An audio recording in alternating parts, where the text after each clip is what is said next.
మీకెందుకు అనిపించింది 12 సంవత్సరాలు ధ్యానం చేయాలని? అంటే ఈ జన్మవాసన కాదు, పూర్వ జన్మ శ్వాస అనేదంతా. ఆధ్యాత్మిక పరంగా మీకు అలాంటి సువాసనలు కలిగి ఉండటానికి, ఇంట్రెస్ట్ కలగటానికి ఎవరినైనా చూసి మీరు అలా అయిపోయారంటారా, లేదంటే బై బర్తే అంటారా? అంటే కొందరి జన్మలు ఎలా ఉంటాయంటే అమ్మ, భగవంతుడు కొందరిని పెట్టి పుట్టిస్తాడు.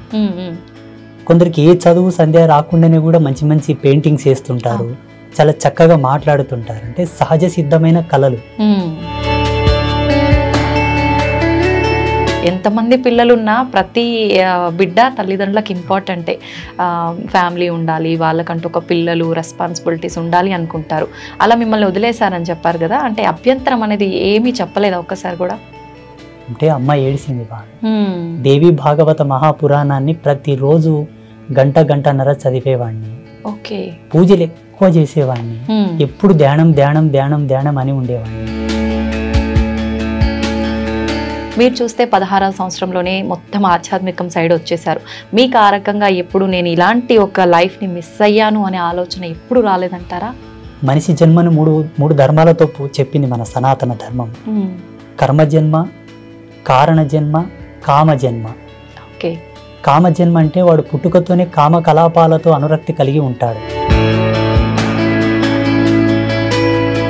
కుల మతాల గురించి ఎక్కువగా భేదాలు అనేవి చూపిస్తూ ఉంటారు.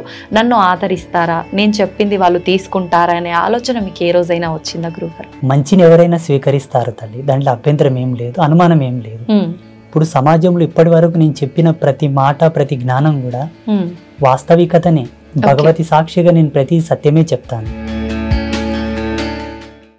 నమస్కారం, వెల్కమ్ టు ఐ డ్రీమ్. నేను మీ విజిత. సనాతన ధర్మం మరుగున పడిపోతున్న ప్రస్తుత రోజుల్లో ఎంతోమంది గురువులు ధ్యానంలో ఉండి ఆ తర్వాత బయటకు వచ్చి మన సనాతన ధర్మం యొక్క విలువలను, మన ఆధ్యాత్మిక తత్వంలో ఉండే విలువలను, వీటన్నిటినీ మానవులకు సమాజంలో మంచి చెడు, న్యాయం అన్యాయం వీటన్నిటినీ పక్కన పెట్టి అందరూ సనాతన ధర్మం మార్గంలోనే నడవాలని చెప్పి చాలామంది గురువులు చెప్తూ ఉంటారు. అయితే అదే విధంగా చూసుకుంటే ప్రస్తుతం మనతో పాటు ఉన్నారు శ్రీ శ్రీ శ్రీ ఆదిత్య పరాశ్రీ గురువు గారు. 12 సంవత్సరాల పాటు ధ్యాన మార్గంలో పండరిపురం అనే గ్రామంలో ధ్యాన మార్గంలో ఉన్నారు. 12 సంవత్సరాల కాలం మామూలు విషయం ఏమీ కాదు ధ్యానంలో ఉండటం.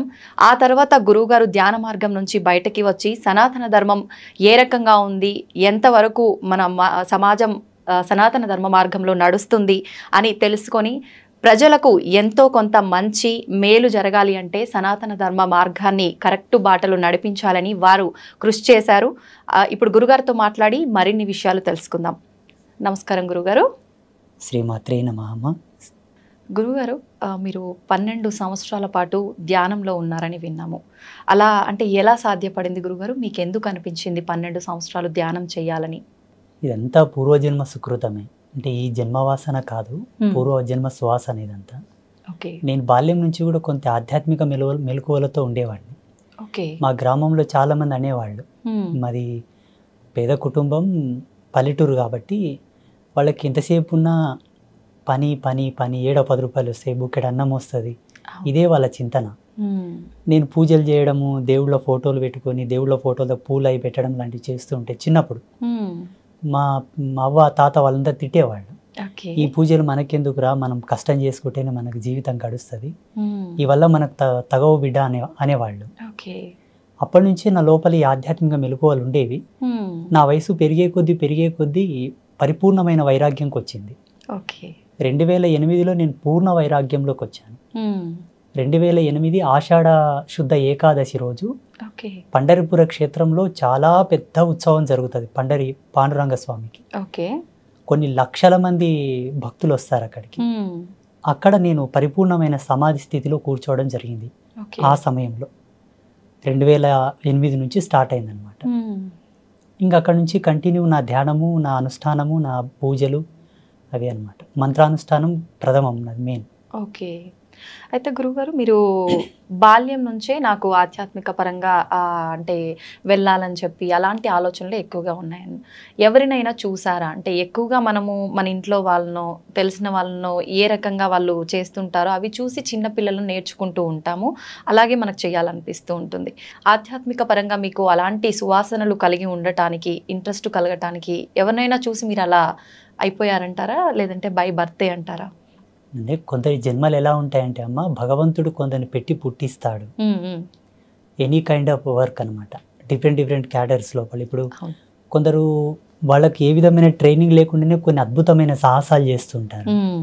కొందరికి ఏ చదువు సంధ్య రాకుండానే కూడా మంచి మంచి పెయింటింగ్స్ వేస్తుంటారు, చాలా చక్కగా మాట్లాడుతుంటారు. అంటే సహజ సిద్ధమైన కళలు వాళ్ళు పుట్టుకతోనే వచ్చి ఉంటాయి అనమాట. అంటే నాకు ఎవరిని చూసి ఇన్స్పిరేషన్ కలగలేదు, ఎవరిని చూసి నేను అట్లా పరవశం చెందలేదు. మా గురువు గారిని మొట్టమొదటిసారి చూసినప్పుడు కొంత ఆకర్షితం చెందిన మాట వాస్తవమే. కానీ అంతకు ముందు నుంచే నా లోపల ఆధ్యాత్మికత బాగా ఉండేది. ఏదైనా ఒక దేవిని చూసినా ఆ దేవుని తాలూకు ఆయన అవతారాన్ని చూస్తే ఆయన చేతుల్లో ఆయుధాలు ఎందుకున్నాయి, ఆయన పులి మీద ఎందుకు కూర్చోవాలి, ఆ ఎద్దు మీద ఎందుకు కూర్చోవాలి, నెమిలి మీద ఎందుకు కూర్చోవాలి అంటే ఒక అన్వేషణ స్థితిలో ఉండేవాడిని అనమాట. బాగా శోధించేవాడిని. దేవుళ్ళ ఫోటోలు చూసి, యంత్రాలు చూసిన తర్వాత కూడా అందులో అక్షరాలని డీకోడ్ చేసేవాడిని నేను. ఒక యంత్రం చుట్టూ కొన్ని అక్షరాలు రాస్తారు కదా, ఈ అక్షరాలు ఎందుకు పెట్టారు, వేరే పెట్టొచ్చు కదా, ఇవే ఎందుకు పెట్టాలి, ఇది పెట్టొచ్చు కదా అని బాగా సెర్చ్ చేసేవాడిని అనమాట. ఎప్పుడైతే మా గురువు గారిని చూసానో అప్పుడు ఇంకా పరిపూర్ణమైన ఎరుక వచ్చింది, జ్ఞానం పరిపూర్ణం. సత్యం ఏంటి, ధర్మం ఏంటి, అసలు ఈ ప్రపంచంలో ఉండేటటువంటి దైవీ సంపత్తి ఏందనేది వారిని చూసి తెలుసుకోవడం, వారి ద్వారా వినడం ఇంకా దృఢమైపోయింది నా యొక్క ఆధ్యాత్మిక తపస్సు. మీ గురువు గారు అంటే ఏ వయస్సులో వారిని కలిసారు గురువు మీరు? నేను అప్పుడు 16వ సంవత్సరం ఉన్నాను. అంటే ఎలా కలిసారు గురువుగారు మీరు వాళ్ళని? మేము వలసదారులు అనమాట, మా కుటుంబం మొత్తం కూడా. పండరిపుర క్షేత్రానికి వలస వెళ్ళాము మేము కూలి పని కోసం. నేను నా కూలి పని చేసుకుంటూ ఉండే సమయం లోపల మా గురువు గారి పల్లకి సేవ వెళ్తూ ఉండేది. సంత్ రాజారాం కైకాడి మహారాజ్ అంటే పండరిపుర క్షేత్రంలో చాలా ఫేమస్ మఠం అది. వారి పల్లకి సేవ చూసినప్పుడు వారిని చూడగానే నా మనస్సంతా వారి మీదకి వెళ్ళిపోయింది. ఇంకా డే మొత్తం పనిచేశాను. సాయంత్రం వారి దగ్గరికి వెళ్ళి కూర్చొని, నాకు కొంచెం మరాఠీ వస్తుంది, మరాఠీలో నేను వారితో మాట్లాడాను. స్వామీజీ, నాకు ఇట్లా ఆధ్యాత్మిక అన్వేషణ ఉన్నది, కొన్ని ఆధ్యాత్మిక అనుభవాలు కలుగుతూ ఉన్నాయి, దీన్ని నివృత్తి చేయండి అని అడిగాను. వారు 2 మాటలు అన్నారు. నీ జీవితం ఇది కాదు, నువ్వు ఇందులో ఉండడం కరెక్ట్ కాదు, మీ తల్లిదండ్రులను తీసుకొని రా, నేను కొన్ని విషయాలు చెప్తానని అన్నారు. మా అమ్మతో మా నాన్నతో చెప్పాను, వాళ్ళు వచ్చి కలిశారు. ఈ అబ్బాయితో గనక మీరు పని చేయిస్తే ఒక గోవుతో సేవ చేసుకున్నట్లనే నీ కొడుకు కాదు అని వదిలేసే అని చెప్పారు. వారు ఏమన్నారంటే, నువ్వు లోక కళ్యాణం కోసం పుట్టావు నాన్న, ఈ సంసారంలో నువ్వు ఉండేది కాదు. ఎందుకోసం అంటే నీకు ఒక అన్న ఉన్నాడు, ఒక తమ్ముడు ఉన్నాడు, 2 ఉన్నారు సంసారానికి, 2 అక్కలు ఉన్నారు, 2 చెల్లెళ్ళు ఉన్నారు. నీ కుటుంబానికి ధర్మం ఉంది, నువ్వెందుకు ఇక్కడ, నీ ధర్మం ఇది కాదన్నారు. నేను అప్పుడే కలిశాను వారిని. మరుసటి రోజే మా అమ్మ నాన్న తీసుకొని వెళ్ళాను. నా బయోడేట్ ఎలా చెప్పగలిగాడు ఆయన? నాకు అన్న ఉన్న సంగతి, తమ్ముడు ఉన్న సంగతి, అక్క చెల్లెలు ఉన్న సంగతి అసలు ఆయనకు పరిచయం లేని నేను. అంత దివ్య దృష్టి ఉంది వారికి. ఇంక అప్పటి నుంచి మా అమ్మ నాన్న నన్ను వదిలేశారు. అప్పటి నుంచి పరిపూర్ణ ఆశ్రమ ధర్మంలోకి వచ్చేసాను. ఇంకా ఇప్పుడు ఎప్పుడైతే వారు నా గురించి చెప్పారో అప్పుడు నాకు పూర్త అంటే ఆలోచన అనేది మారిపోయింది కంప్లీట్గా. ముందుగానే మీరు ఆధ్యాత్మిక పరంగా కొంచెం ఇంట్రెస్ట్ ఎక్కువగా ఉంది కాబట్టి గురువుగారు ఆ మాటలు చెప్పగానే, కానీ గురువుగారు మామూలుగా మీకుంది ఓకే, కానీ పేరెంట్స్ ఎక్కువగా సపోర్ట్ చెయ్యరు. అదేంటి, నాకు ఎంతమంది పిల్లలున్నా ప్రతి బిడ్డ తల్లిదండ్రులకు ఇంపార్టెంటే, ఫ్యామిలీ ఉండాలి, వాళ్ళకంటూ ఒక పిల్లలు రెస్పాన్సిబిలిటీస్ ఉండాలి అనుకుంటారు. అలా మిమ్మల్ని వదిలేశారని చెప్పారు కదా, అంటే అభ్యంతరం అనేది ఏమీ చెప్పలేదా ఒక్కసారి కూడా? అంటే అమ్మ ఏడిసింది బాగా, అమ్మ ఏడిసింది, నాన్న కూడా బాధపడ్డాడు. ఇంకా వాళ్ళు అర్థం కూడా చేసుకున్నారు నేను చేసే పనులు అట్లా ఉండేవి. దేవి భాగవత మహాపురాణాన్ని ప్రతిరోజు గంటన్నర చదివేవాడిని. పూజలు ఎక్కువ చేసేవాడిని. ఎప్పుడు ధ్యానం అని ఉండేవాడిని. కొన్ని సందర్భాల్లో పని చేస్తున్నప్పుడు కూడా అలాగే ధ్యానంలోకి జారుకునేవాడిని. వాళ్ళు చూశారు నా చేష్టలన్నీ. ఈ స్వామీజీ చెప్పిన మాటలకు నేను జీవించే జీవన విధానానికి వాళ్ళకి అర్థమైపోయింది. వీడు చేసే పనులు అలాగే ఉన్నాయి, ఆయన చెప్తుంది కూడా వాస్తవమే కాబట్టి ఇది సత్యం, ఇంకా దీంట్లో అనుమానం ఏమీ లేదని వాళ్ళు మనసును దృఢం చేసుకున్నారు. ఇంకా దృఢం చేసుకొని ఇంకా వదిలేశారు నన్ను కంప్లీట్గా. ఓకే గురుగారు, మామూలుగా చిన్న ఏజ్ అనగానే ఆడుకోవటం, పిల్లలతో కలిసిమెలిసి తిరగటము ఇలాంటివి చాలా ఉంటాయి. కొంచెం వయసు పెరిగే కొద్దీ ఎన్నో రకాల కోరికలు, ఇలా ఉండాలి అలా ఉండాలి అని చాలా రకాలుగా ఉంటుంటాయి. మీరు చూస్తే 16వ సంవత్సరంలోనే మొత్తం ఆధ్యాత్మికం సైడ్ వచ్చేసారు. మీకు ఆ రకంగా ఎప్పుడు నేను ఇలాంటి ఒక లైఫ్ని మిస్ అయ్యాను అనే ఆలోచన ఎప్పుడు రాలేదంటారా?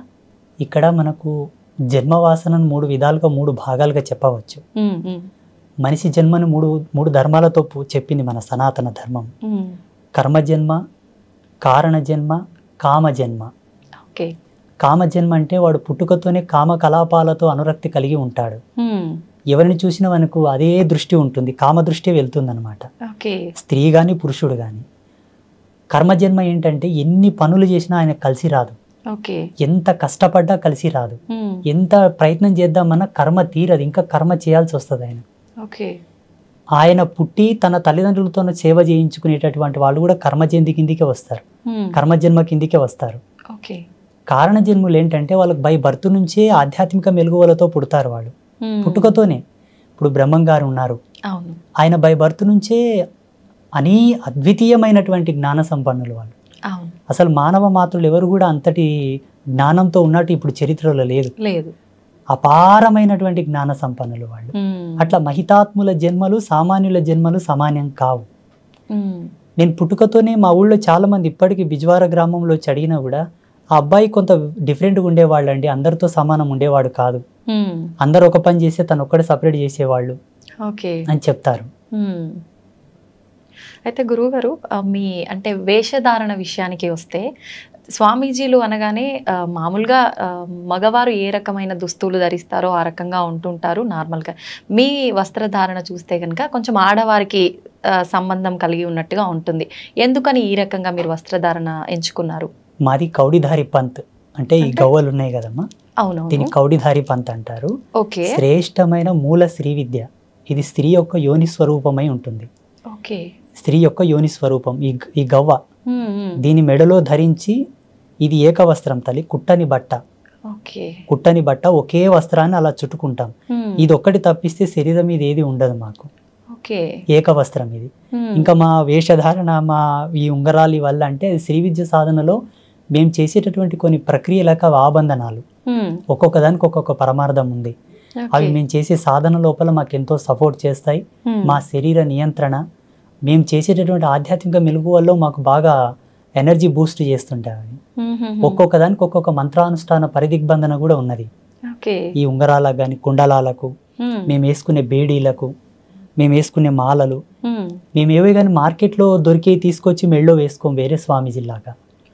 ఒక దాన్ని తీసుకున్న తర్వాత పలు విధాలుగా శుద్ధులు చేసి, మంత్ర జాగృతం చేసి, ప్రాణ ప్రతిష్ఠ చేసి, వాటిని దైవీ శక్తులతో నిక్షిప్తం చేసిన తర్వాతనే ధరిస్తాం ఏదైనా సరే. ఓకే, అంటే అలా ధరిస్తేనే వాటికి సంబంధించిన వాల్యూస్ అన్ని ఉంటాయా గురువుగారు? వస్తాయి 100%.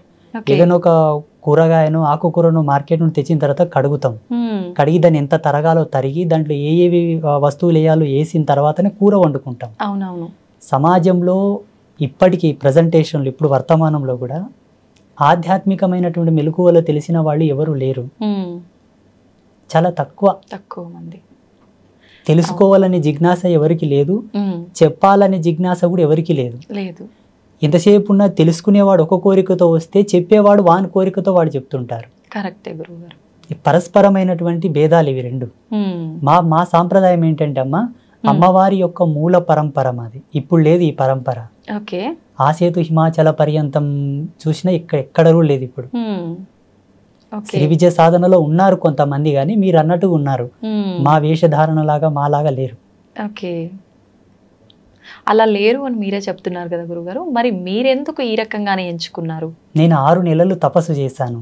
ఎస్పెషల్లీ నా యొక్క డ్రెస్ కోడ్ అనుకోండి, లేకపోతే నా వేషధారణ గురించి, ఏ మంత్ర సాధన నేను చేయాలా, ఏ దేవత ఆరాధన చేయాలా, ఎవరి గురించి నేను తపమాచరించాలని దాని మీదనే 6 నెలలు రీసెర్చ్ చేశాను నేను. తపస్సు ఓకే.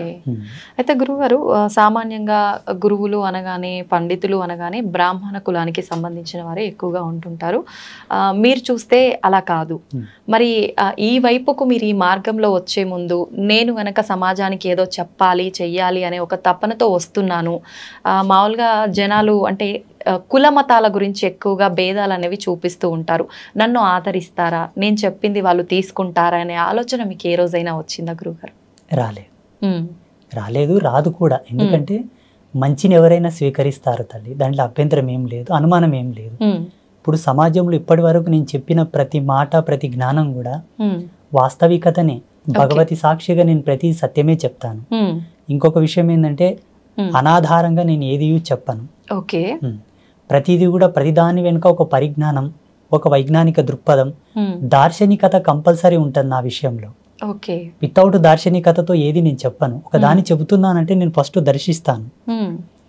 ఎవరన్నా కష్టమని నా అమ్మ దగ్గరకు వచ్చి నా ముందుకు వచ్చి మాట్లాడినా కూడా ఆ కష్టాన్ని 1కి 10 సార్లు నేను అనాలిసిస్ చేస్తాను. ఈయన కష్టానికి గల కారణం ఏమిటి? స్వయంకృత అపరాధమా? ఎవరైనా ఏమైనా చేశారా? ఈయన మీద ప్రయోగాలు ఏమైనా చేశారా? చేసిన పాపమా? పోనీ ఈయన చేసుకున్నాడా? పెద్దలు చేసిన పాపాలు ఏమైనా వెంటాడుతున్నాయా? పితృకర్మలు ఉన్నాయా? ఏంటి అని బాగా తెలుసుకున్న తర్వాత ఆయనకి ఏ మంత్రానుష్ఠానాన్ని ధారబోయాలో ధారబోస్తాను. ఒక రోజు లేట్ అయినా ఆయనని పరిపూర్ణమైన సత్య మార్గంలోకి తీసుకురావడానికే ప్రయత్నం చేస్తాను. వాళ్ళు వచ్చారని ఏదో గబ్బుకున్న తాయితు కట్టేయడం, యంత్రం ఇచ్చేయడం, ఏదో చేసేసి శక్తిపాతం అంటూ అదంటూ ఇదంటూ పూజలు పునస్కారాలు అని టైంపాస్ చేయండి. ఓకే. అంటే అందరికీ మంత్రబోధనే చేస్తుంటారా గురుగారు? మీరు అన్నట్టుగా యంత్రాలు జనరల్గా అందరూ తాయెత్తులు యంత్రాలు ఇలాంటివే మంత్రిస్తుంటారు, అలా ఏముండదా మీ దగ్గర? ఆ వ్యక్తి యొక్క సమస్యను బట్టి, ఆ తీవ్రతను బట్టి ఏది అవసరం అది చేస్తూ ఉంటాను. ఇదని ఇది కాదని కాదు, జనరల్ గా భేదం అనేది ఏమీ లేదు అక్కడ. ఆయనకు తాయెత్తు అవసరం అయితే ఇమ్మీడియట్లీ తాయెత్తు రెడీ చేసి ఇస్తాను, తీసుకున్నా ఇలా ధరించు, ఈ నాళ్ళకు నీకు మంచిగా అవుతుంది పో. యంత్రం అవసరం ఉంటే ఒక రాగి పత్ర తీసుకొని దాన్ని యంత్రలిఖితం చేసి దానికి అనుష్ఠానం మహిమను దారబోసి అభిమంత్రించి ఇచ్చేస్తాను, తీసుకెళ్ళు నీకు పని అవుతుందని చెప్పి. ఓకే. అయితే చాలా మంది చెప్తుంటారు గురువుగారు ఈ యంత్రాలు ఇవన్నీ మూఢనమ్మకాలు అని. అవన్నీ నిజంగా మూఢనమ్మకాలే అంటారా, లేదు నిజంగా కరెక్టే అంటారా? వాటన్నిటి గురించి మీరేం చెప్తారు? నా అనుభవం ప్రకారంగా జగన్మాత నాకు ఇచ్చిన జ్ఞానంతో మన సనాతన ధర్మంలో ఈ భారతీయ వేద విజ్ఞానం లోపల ఏది కూడా మూఢనమ్మకం కాదు. ఒక నిమ్మకాయని కారు టైర్ కింద పెట్టి తొక్కియడం లోపల కూడా వైజ్ఞానికమైన దృక్పథమే ఉంది. దాన్ని మీరు తెలుసుకోలేదంతే. ఎంతసేపు ఉన్న నమ్మకాలను మూఢనమ్మకాలను వైపే మీ ప్రయాణం కొనసాగింది తప్పిస్తే దీని వెనకాల ఉన్న మూలం ఏమిటి, ఎందుకోసం ఇవి చేస్తున్నారని ఒక్క లోతు వెనక్కి వెళ్ళి ఆలోచిస్తే దాని అంతరార్థం చాలా అద్భుతంగా ఉంటుంది. ఏది మూఢనమ్మకం కాదు. కొంతమంది సోకాళ్ళు, కొంతమంది స్వామీజీలు, మేధావులు వారి స్వలాభం కొరకు ఆచార ధర్మాన్ని మార్చి చెప్పారే తప్పిస్తే వాస్తవం అనేది ఎన్నటికీ కూడా ఈ ధర్మం లోపల మూఢనమ్మకాలు లేవు. నేను పరిపూర్ణంగా నమ్ముతాను ఆత్మసాక్షిగా. అన్ని మన సనాతన ధర్మం ఇచ్చిన విలువలే. సనాతన ధర్మం ఇచ్చిన విలువలే. ఒక ఉదాహరణ చెప్పాలంటే, బిడ్డ పుట్టిన తర్వాత మా పల్లెటూళ్ళలో మహిళకు బాల్యంత యోగం చేస్తారు. ఆమెకు పెయ్యంత పసుపు పెట్టి వెన్నీళ్ళతో స్నానం చేయించి కుంపటి అంటారు మోటుగా మా పల్లెటూరులో. కుంపటి ఆమెకు వేడి కాపుతారనమాట. కొన్ని హెర్బ్స్, ఔషధి గుళితమైనటువంటి కొన్ని మూలికలు అవి తినబెడతారు.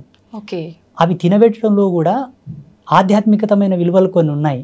మా పెద్దలు చెప్పేవాళ్ళు, ఈ వేరుని ఇదే సమయంలో తీయాల బిడ్డ, అట్లయితేనే పనిచేస్తుంది అది. మేము తీసి ఆల్రెడీ స్టోర్ చేస్తాము, ఎవరైనా కాన్పు అయితే వాళ్ళకు ఉడకబెట్టి తినబెడతాం. చూడండి, తీసే సమయము, ఇచ్చే సమయము అన్ని కూడా ఇంపార్టెంట్. మళ్ళా ఆ బాలెంతగా ఉన్న మహిళకు మాత్రం ఇస్తారు, మిగతా వాళ్ళకి ఇయ్యరు దాన్ని. అంటే దాంట్లో ఉన్న మూలకాలు, దాంట్లో ఉన్న ఫార్ములాస్ వాళ్ళకి తెలుసు, ఆ ఔషధి లక్షణం వాళ్ళకి తెలుసు. వాళ్ళేం కంప్యూటర్లో చూసి ల్యాబ్లో టెస్ట్ చేసి తీసిలేరు మళ్ళా దాన్ని. అనుభవం అంతే. అనుభవానికి మూలం ఆధ్యాత్మికత, ధర్మం, మాలాంటి గురువులు చెప్పిన జ్ఞానం, ఆయుర్వేదం మీద పట్టున్న కొంతమంది ఋషులు చెప్పిన జ్ఞానం లక్షల సంవత్సరాల పూర్వమే చెప్పారు. దాన్ని అనువంశికంగా అలాగే తీసుకుంటూ వచ్చారు ఇప్పటి వరకు. అయితే గురుగారు మీరు ఇప్పుడు చెప్పినట్టుగా అనువంశికంగా తాత ముత్తాతల నుంచి ఉన్న ఆయుర్వేద మూలికలు ఇచ్చేవాళ్ళు చాలా మంది ఉన్నారు. వాళ్ళని నిజంగా నమ్మవచ్చా? వాళ్ళని అంటే సపోర్ట్గా తీసుకొని చాలా మంది మనకు రోడ్ల పైన కూడా మూలికలు ఇలాంటివి అమ్ముతూ ఉంటారు. వాళ్ళని నమ్మొచ్చు అంటారా? ఇక్కడ మెయిన్ ఏంటంటే అనువంశికతంగా ఉండే వాళ్ళని మనం చాలా వరకు నమ్మాలి తప్పదు. ఎందుకంటే వాళ్ళ దగ్గర కొన్ని గ్రంథాలు ఉంటాయి, బయటికి ఇయ్యరు వాళ్ళు. వాళ్ళ తాత ముత్తాతలు రాసినటువంటి గ్రంథాలు. ఈ వేరు దేనికి పనిచేస్తుంది, దీని గుణం ఏమిటి, దీని ధర్మం ఏమిటి, దీని యొక్క రూపం ఏమిటి, దీన్ని ఎలా ఇవ్వాలి, ఎంత మాత్రంలో ఇవ్వాలి, ఎన్ని సమపాలలో కలిపి ఏ మాత్రలు ఇవ్వాలి, ఏ పసరు ఇవ్వాలి, ఏ పౌడర్ ఇవ్వాలి అనేది వాళ్ళకి తెలిసి ఉంటుంది. వాళ్ళు గ్రంథస్థంగా రాసి పెట్టి ఉంటారు. కాబట్టి కొంతమంది ఉన్నారు ఇప్పటికి చాలా మంది, వాళ్ళని నమ్మొచ్చు. ఈ రోడ్ల మీద కూర్చున్న వాళ్ళలో కూడా అందరినీ నమ్మాలి, అందరిని నమ్మకూడదని కాదు, కానీ కొందరు వ్యాపార ధోరణిలు అమ్ముతుంటారు. అట్లా అమ్మిన వాళ్ళ దగ్గర తీసుకున్న వాళ్ళు వాడి చాలా వరకు ఇబ్బందులు, సైడ్ ఎఫెక్ట్స్ వచ్చి చాలా మంది బాధపడ్డారు. మన ఆశ్రమానికి చాలా మంది వచ్చి చెప్పారు నాకు. ఒక ఆయనతో నేను ఒక పసరు తీసుకున్నానండి, తాగిన తర్వాత నాకు దుద్దుర్లు వచ్చాయి, ర్యాషెస్ వచ్చాయి అని చెప్పేసి, నాకున్న జ్ఞానంతో దానికి విరుగుడుగా ఏదో నాకు తెలిసిన పసరు, ఏదో పౌడర్, మందు అవి ఇచ్చి మళ్ళీ బాగు చేశాను నేను. వీళ్ళని నమ్మడం కరెక్ట్ కాదు, 100% నమ్మకూడదు. ఎందుకంటే మనకు సైన్స్ ఇంత డెవలప్ అయింది ఇప్పుడు, ప్రతిదాని కూడా మనకు సెకండ్లో త్రుటికాలం నందే ఇచ్చేటటువంటి వైజ్ఞానికం వచ్చింది ఇప్పుడు. మాక్సిమం ఇప్పుడున్న కాలమాన పరిస్థితులను బట్టి, మనం తింటున్న తిండిని బట్టి, ఇప్పుడు ప్రతిదీ కూడా మందులో కూడా అంటాం మేము మోటుగా, ప్రతిదీ కూడా మందులతోనే పండించే ధాన్యాలు, పండ్లు, కాయగూరలు అవే వస్తున్నాయి. ఈ తిండిని బట్టి, ఈ జీవన విలువలను బట్టి ఈ మందులు వాడడమే మంచిది. అప్పట్లో మోటు మందులు ఎట్లా పనిచేస్తుందంటే గట్టితనం ఉండే అందరి లోపల, దృఢత్వం బాగుండే, తినే తిండిలో కూడా ఆ గట్టితనం ఉండేది కాబట్టి పసర్లు పనిచేసేవి. ఇప్పుడు అంత తొందరగా పనిచేయవు, శరీరం సపోర్ట్ చేయదు దాంట్లకు. అయితే గురుగారు, ఇది అడగొచ్చో లేదో తెలీదు, చాలా వరకు నేను కొన్ని ప్రాంతాల్లో విన్నాను. పల్లెటూళ్ళలో వాళ్ళు ఏమంటారంటే 2-3 ఆడ సంతానం ఉంటే ఖచ్చితంగా నెక్స్ట్ రాబోయే సంతానం మగ శిశువు జన్మించాలంటే పసరు పోస్తారు, పలానా ప్లేస్లో ఖచ్చితంగా మగ శిశువు జన్మిస్తారు అని అంటుంటారు. ఇలాంటి పసరు మందుల్ని నమ్మొచ్చంటారా? నిజంగా అలా జరుగుతుందంటారా? నా జీవితంలో, నా అనుభవంలో ఒక 7-8 కేసులు నేనే డీల్ చేశాను. సక్సెస్ అయ్యాయా? 100% అమ్మ సాక్షిగా, అబద్ధం ఏం లేదు. అంటే ఇవి ఎట్లుంటాయమ్మా, వాళ్ళ యొక్క దైవం అంటే వాళ్ళ యొక్క పుణ్యం, వాళ్ళ రాతఫలం, వాళ్ళ అదృష్టాన్ని బట్టి ఆధారపడి ఉంటాయి. కొందరికి వికటించాయి కూడా, కొందరికి సక్సెస్ కాలేదు. అంటే ఇక్కడ మనం ధార్మికంగా చెప్పాల్సి వస్తే వాళ్ళ యొక్క పుణ్యం, వాళ్ళ అదృష్టం. ఇటువంటివి ఏంటంటే హార్మోనల్ సెక్టర్ని మార్చేటటువంటి మూలికలు కొన్ని ఉంటాయి.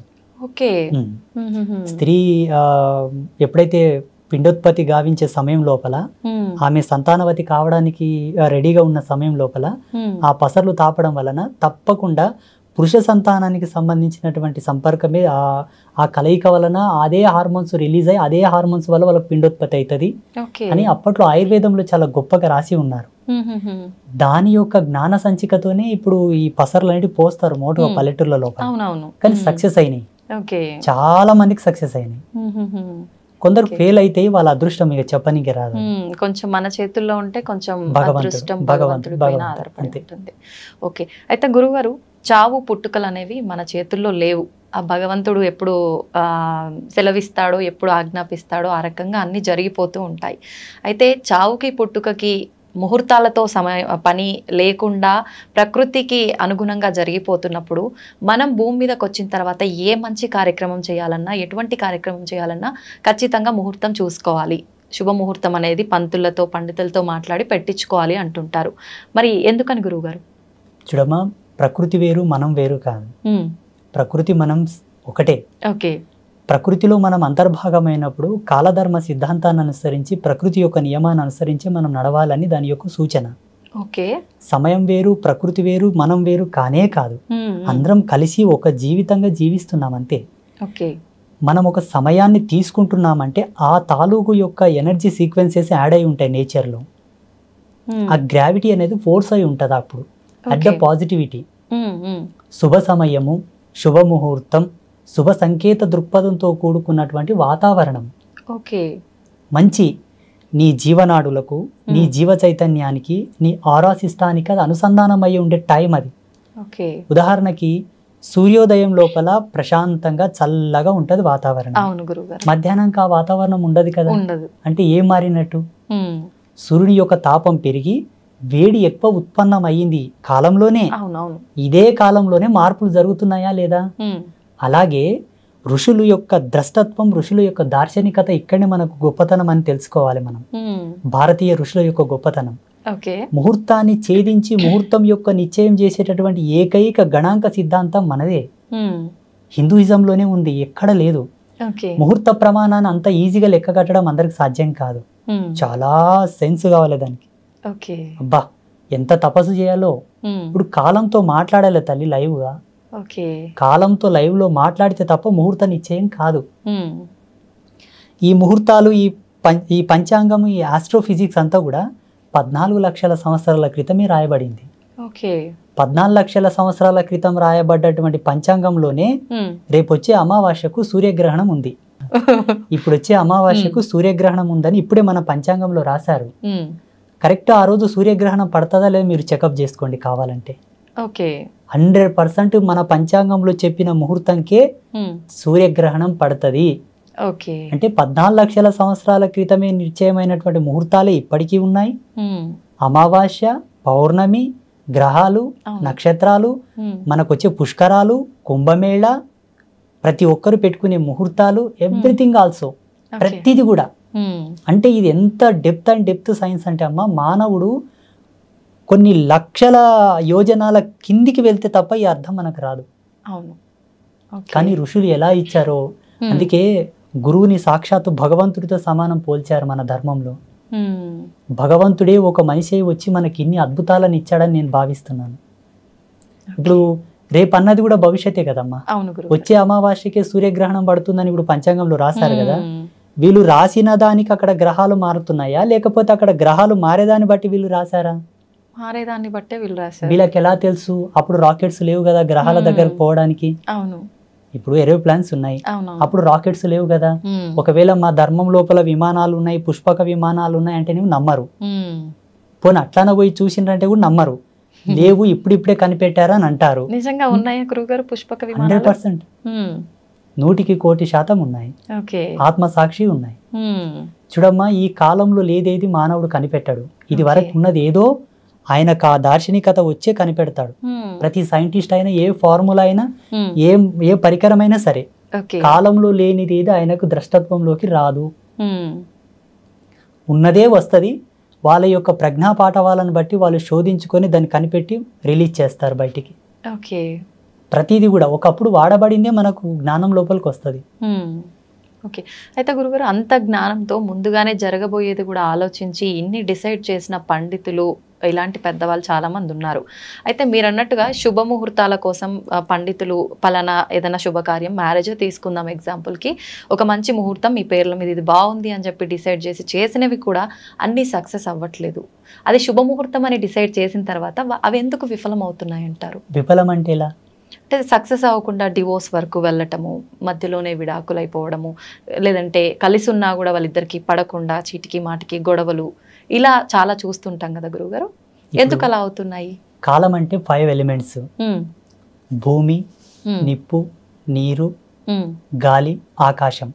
ఈ 5 ఎలిమెంట్స్ యొక్క సమ్మేళనమే కాలం, టైం.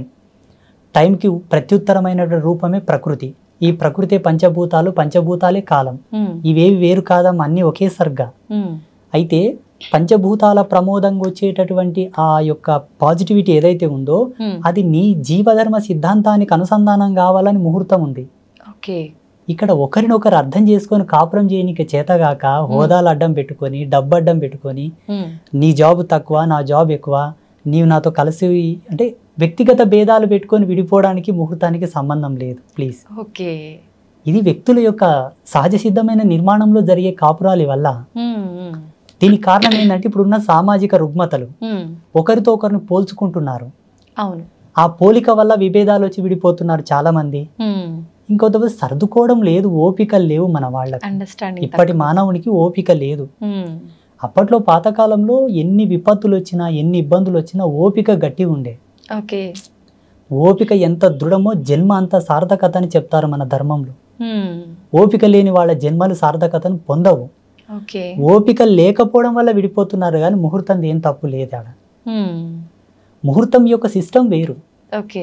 ఇప్పుడు ముహూర్తాలు, ఈ నక్షత్రాలు, ఈ పంచాంగాలన్నీ 83 లక్షల జీవరాశులు పాటించవు. మనిషి ఈ పరివర్తనలోకి రాగలిగాడు. అవును. ఈ విజ్ఞాన శోధన చేశాడు మానవుడు. ఈ కాలగణన సిద్ధాంతాన్ని మనం మాత్రమే ప్రతిపాదించాం, మిగతా జీవరాశులు కాదు. అందులో ఒక మంచి చెడు, ఇది శుభం, ఇది అశుభం, ఇది ఒక ఆరోగ్యకరమైనటువంటి వ్యవస్థ. అవును.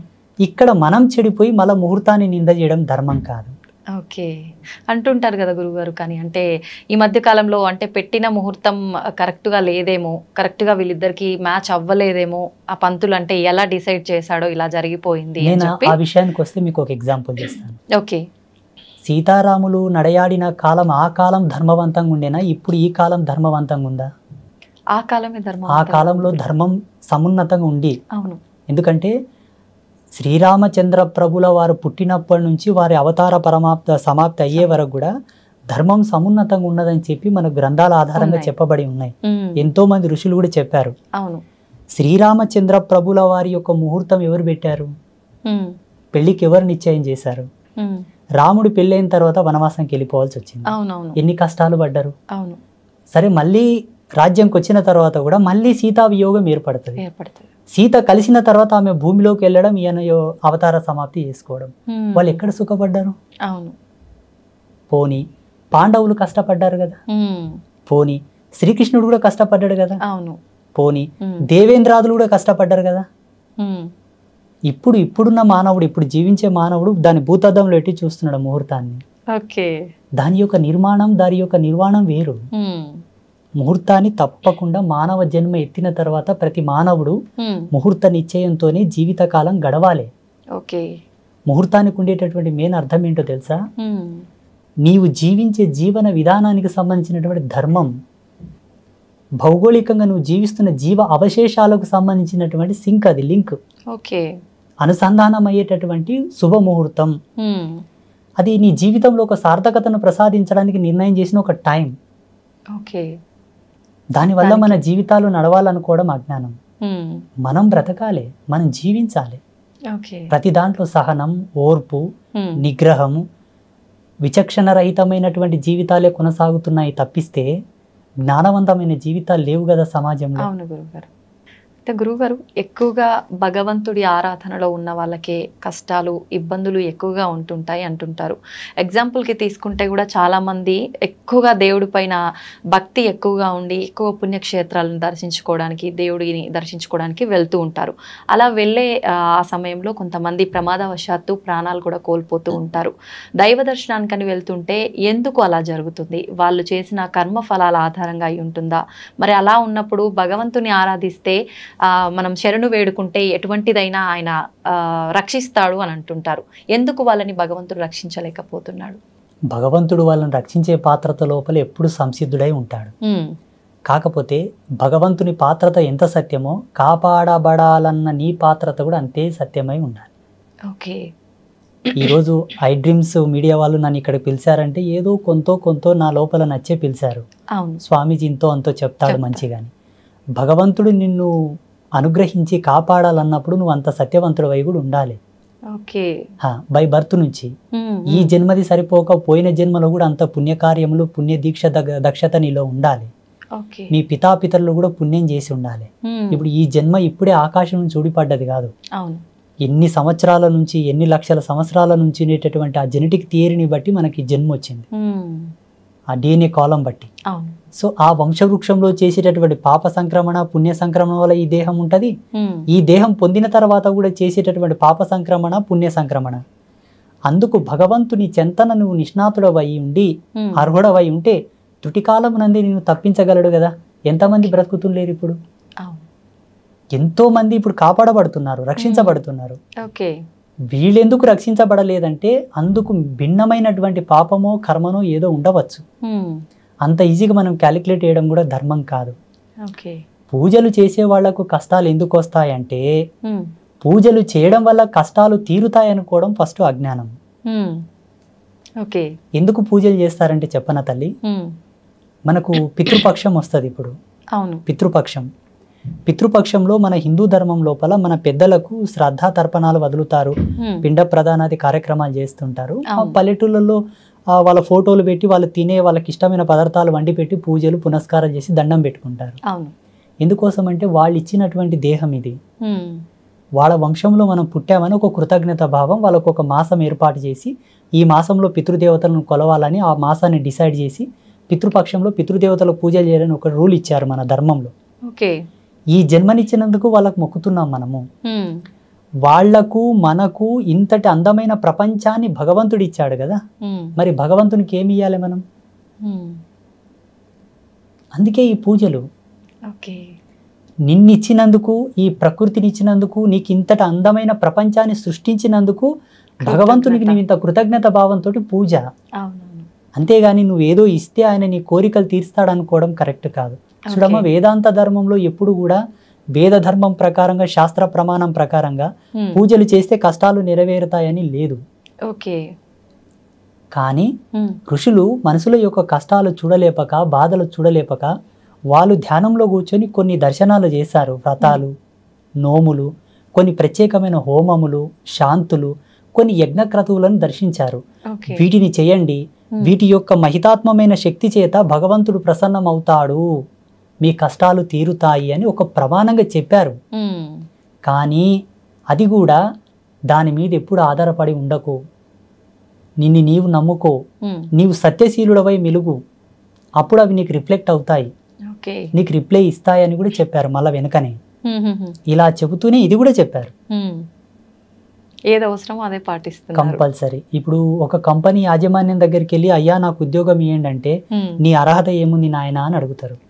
నేను పలానా డిగ్రీ చేశానండి, పలానా పీజీ చేశానంటే నీ చదువుకు, నీ ర్యాంకు తగ్గట్ల నీకు ఉద్యోగం ఇస్తారు.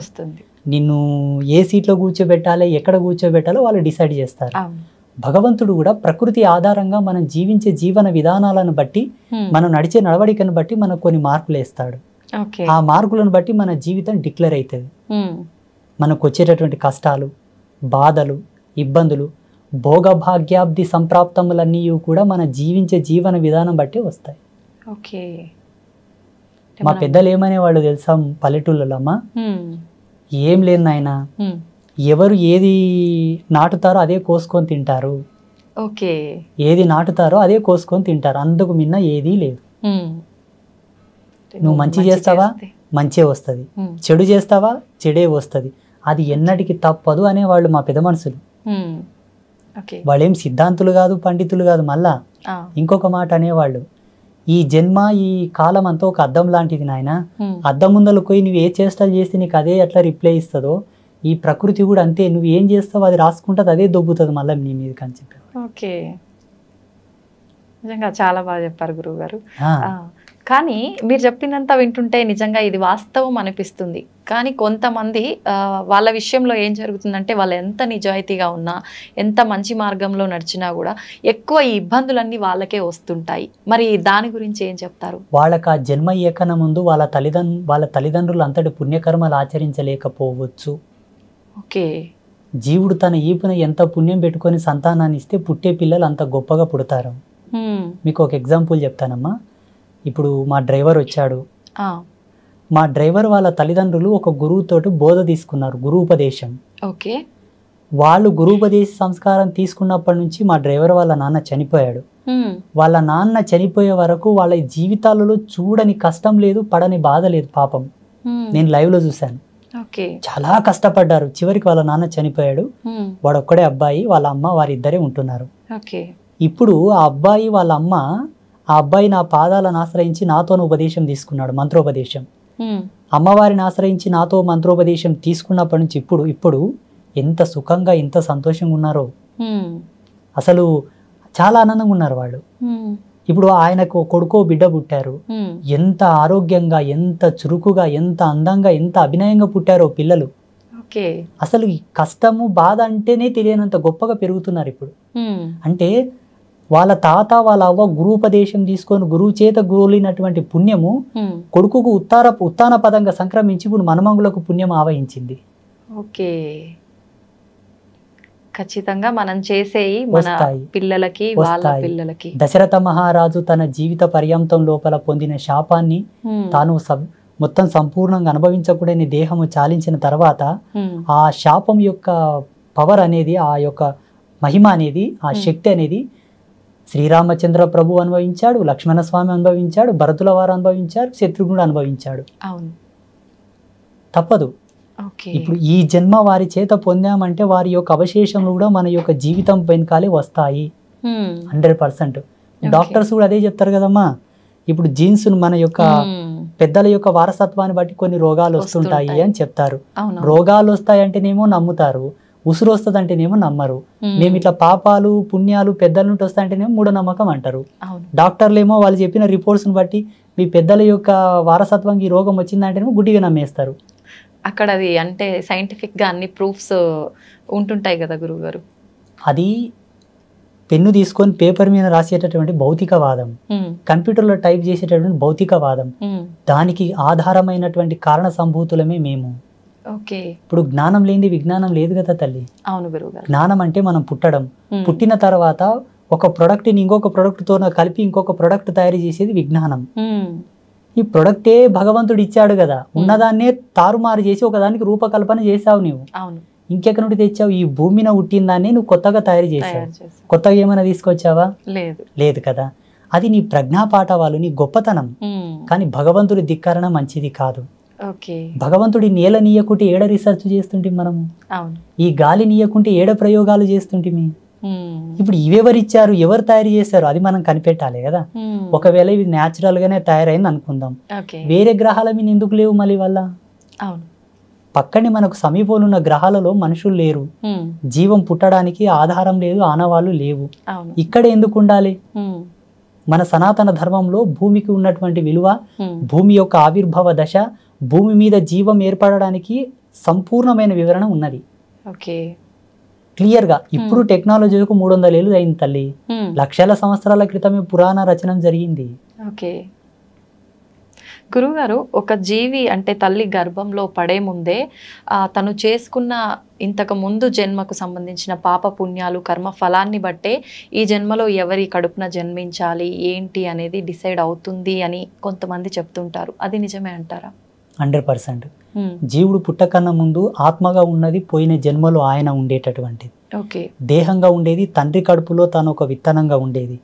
తండ్రి కడుపులో ఉండే విత్తనాన్ని తల్లి గర్భమునందు ప్రవేశించిన తర్వాత 9 నెలలు తల్లి గర్భంలో ఆయన పెరుగుతూ ఉండే కోణంలో తండ్రి యొక్క శేషం పోతుంది, తల్లి యొక్క శేషం ఆవరిస్తుంది.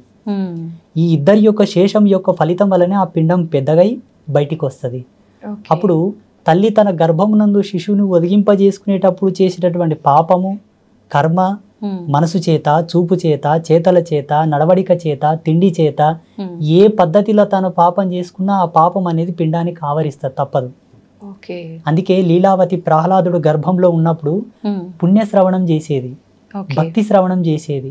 నారద మహర్షుల వారి చేత పుణ్యగీతములు, పుణ్య శ్లోకములు, పుణ్య పారాయణలు చేసేదనమాట.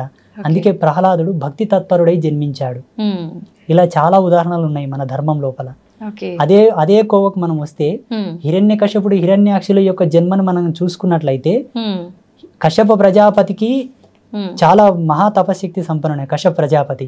వాళ్ళ తల్లి కూడా మంచి పూజలు పునస్కారాలు చేస్తూ ఉండేది. కానీ చిన్న మిస్టేక్ వలన, చిన్న తప్పితం వలన వాళ్ళు క్రూరులై పుట్టాల్సి వచ్చింది, లోక కంటకులై పుట్టాల్సి వచ్చింది. తండ్రి యొక్క శేషము, తల్లి యొక్క అవశేషాలు కలిపితే వచ్చేటటువంటి రూపమే ఒక జీవుడు.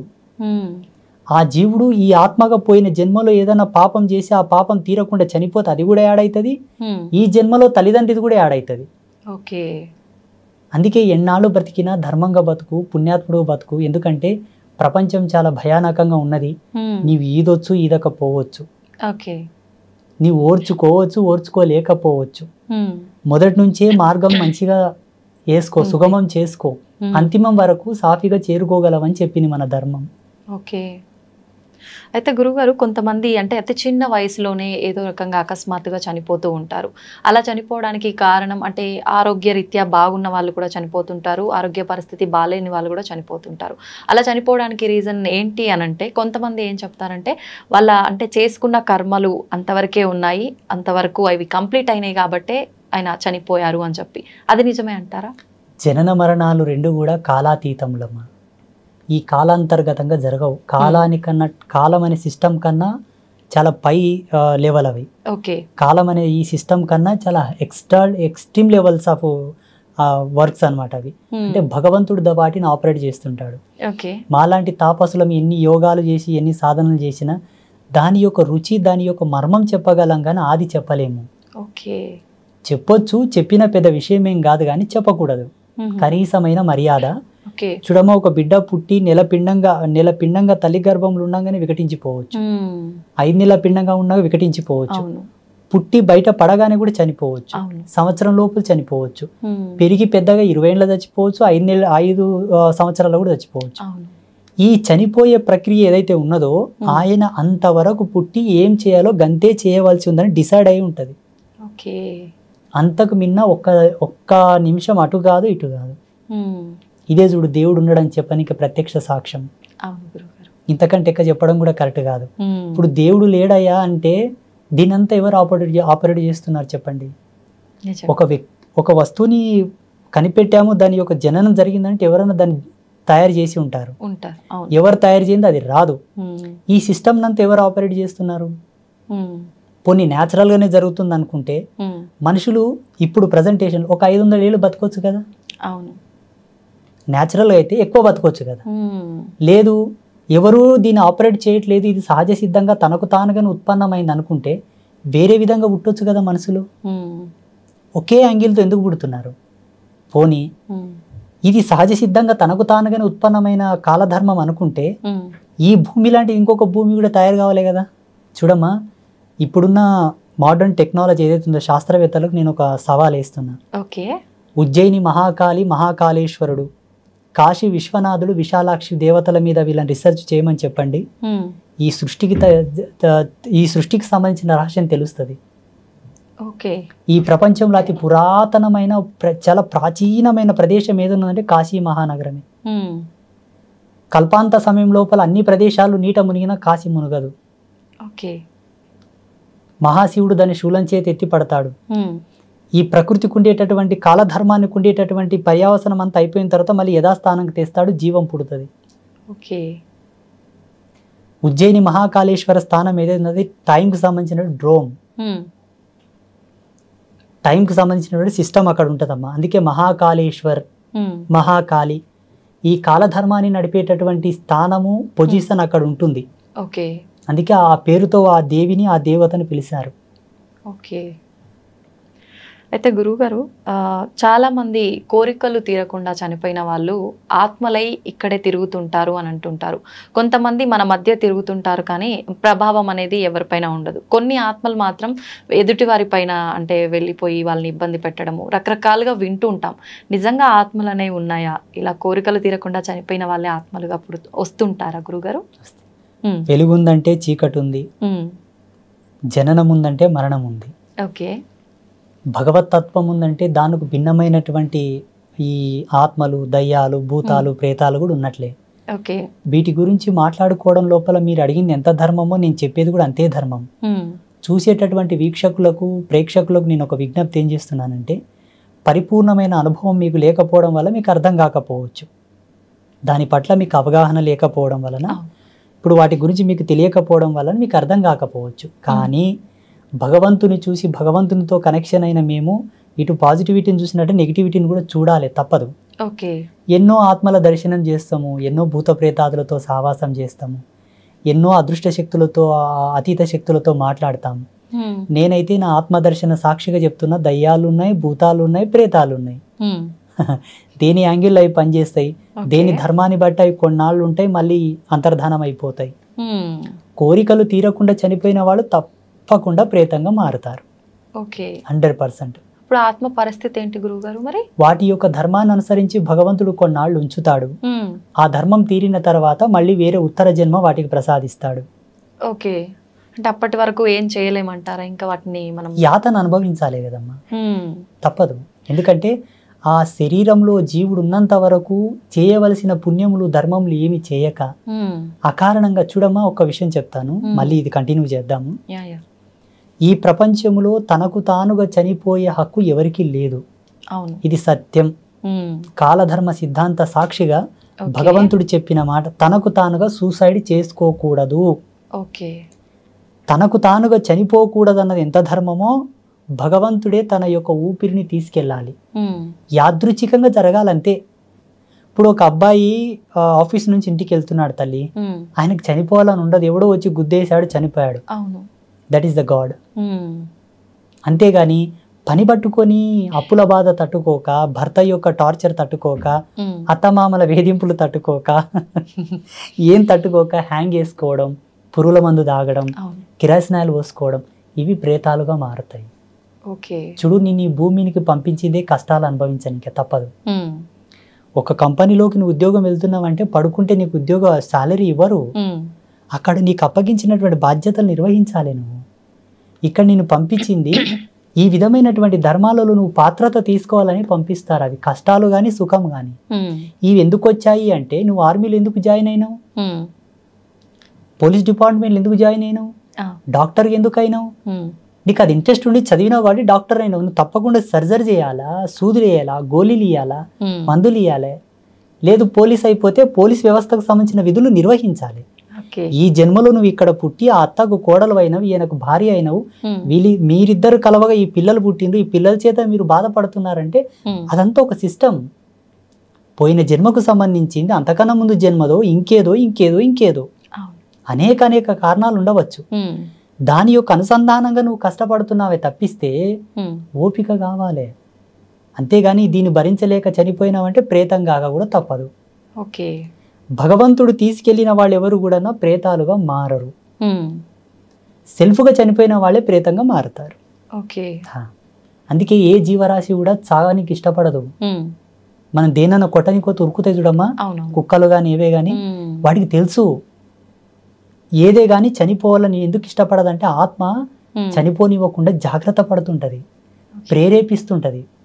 దాంట్లోకి ఏం తెలుసు తల్లి, ఇప్పుడు వీళ్ళు నన్ను కొడితే చచ్చిపోతాను దానికి తెలుసా మీరు చెప్పండి, తెలుసు. వాటికి తెలుసు నన్ను కొడతారేమో, నేను చనిపోతానేమో అనే భయంతో అవి పరిగెడతాయి. ఇప్పుడు పశువులకు ఉండే జ్ఞానం కూడా మనకు లేకపోతే ఎట్లా? ఒక ఎద్దు మీద మెడ మీద కాడి పెట్టి వ్యవసాయం చేస్తారు తల్లి రైతులు. ఎంత బాధ తెలుసా, ఎండలో కింద దున్ని బలవంతంగా పెద్ద పెద్ద బరువులు వేసి వాటిని కొడుతుంటారు. అది భరిస్తుంది. కానీ నేను చచ్చిపోతారా ఎడను బాయిల దుంకని సావదు పాపం. మానవుడే ఇదంతా చేసేది. అందుకే ప్రేతాలుగా మారుతారు. ఎందుకు నువ్వు చనిపోయావు, ఇంకా ఇన్నాళ్ళు బ్రతికేది ఉండే కానీ నువ్వు అనవసరంగా సూసైడ్ చేసుకొని చనిపోయినావు, అది కూడా ఒక డిక్లరేషనే. భగవంతుడు డిక్లేర్ చేసి ఉంటాడు, మనకు కొన్ని గండాలు ఉంటాయి తల్లి, ఈ గండంలో ఈ ధర్మంతో చనిపోవాలా, ఇలా చనిపోవాలని. దీన్ని తప్పించుకునే మార్గం కూడా ఉంటుంది. ఆ సెకండ్ వరకు నువ్వు మనసు నిర్భయం చేసుకుని దృఢంగా ఉండి భగవంతుని ధ్యానం చేసుకుని ఉంటే తప్పుతుంది.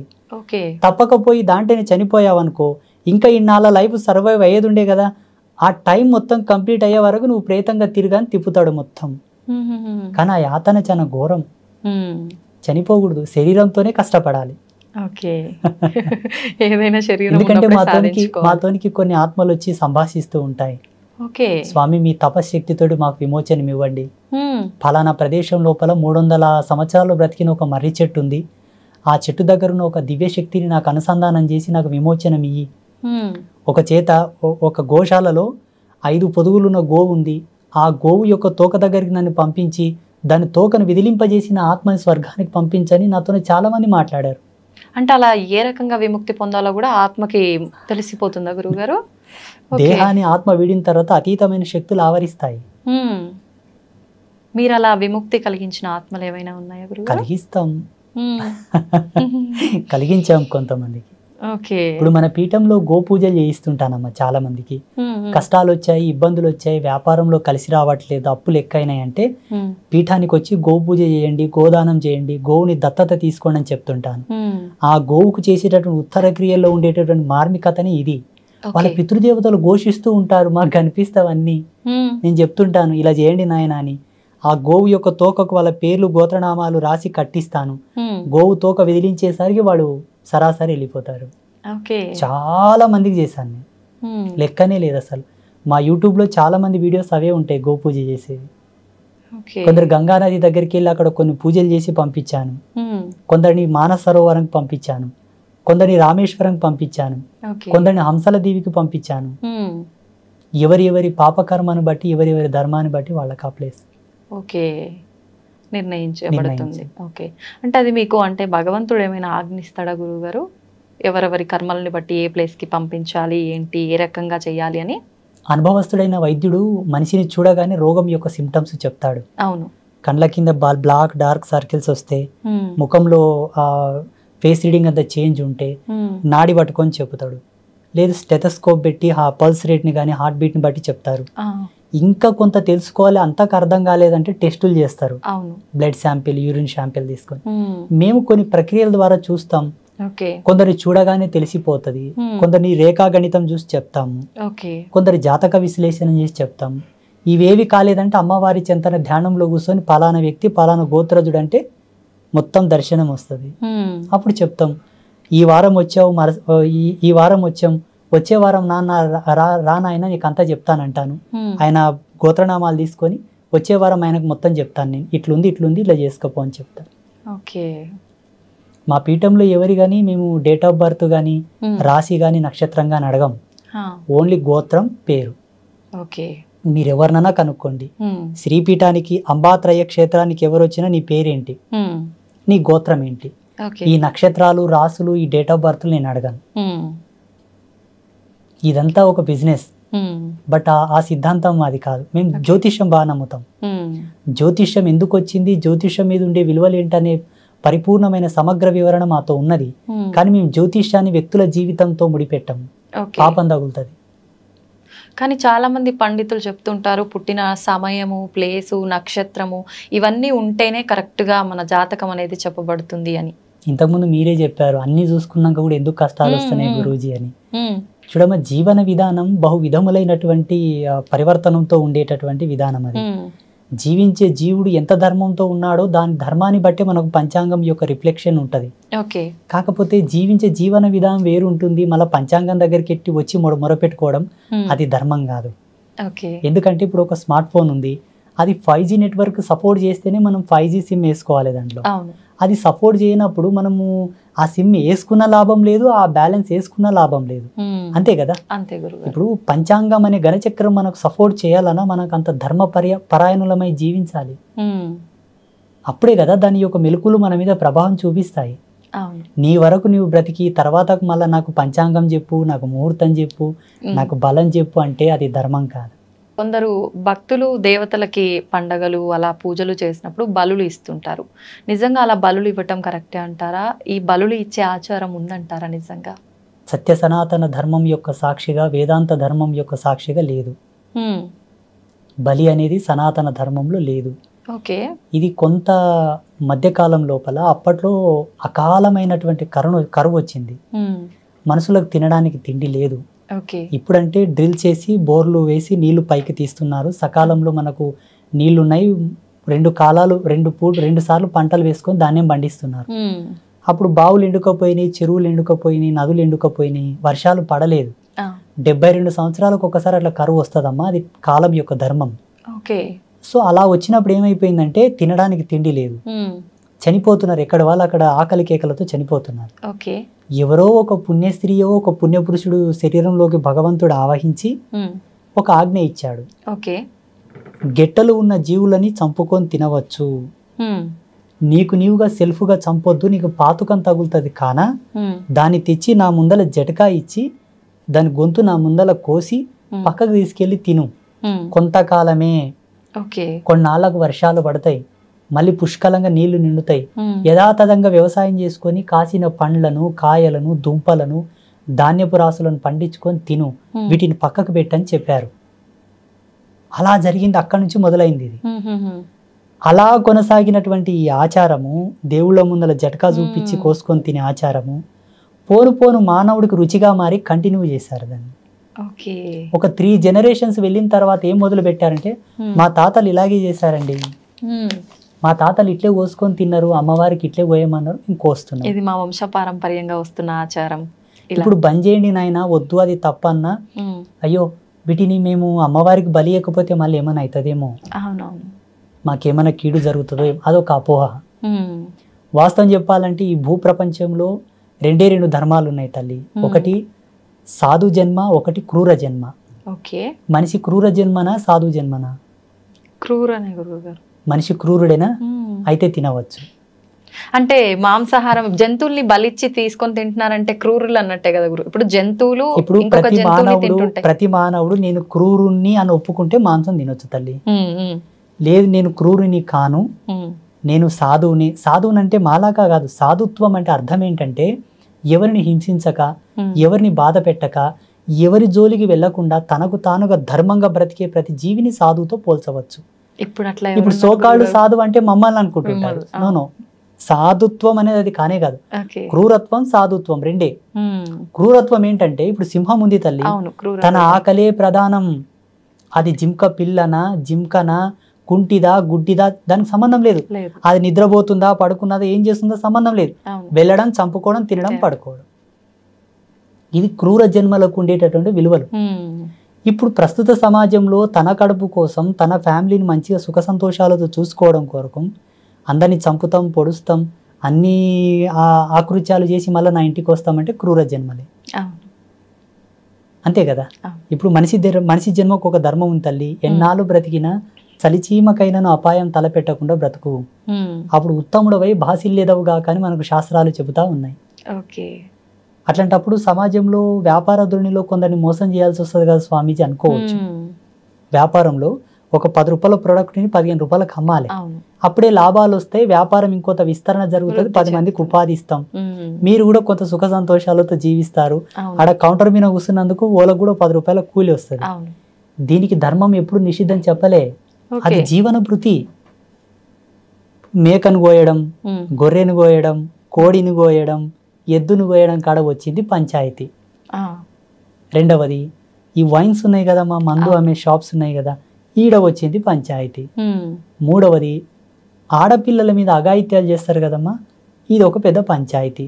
అందుకే ధర్మం ఏం చెప్పిందంటే త్రిమాకారం వర్జయేద్ సాధు జన్మ పరిపూర్ణత.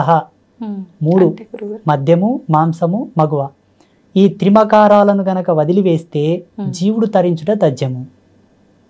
అనగా కంప్లీట్గా నాన్ వెజ్ బంద్ చేయాలి, కంప్లీట్గా ఆల్కహాల్ బంద్ చేయాలి. తనకు వయసు వచ్చి పెళ్లి చేసుకున్న తర్వాత తన భార్యతో తప్పిస్తే అన్య స్త్రీలను మాతృభావంతో చూడు, అప్పుడు నీ జన్మ తరిస్తావు.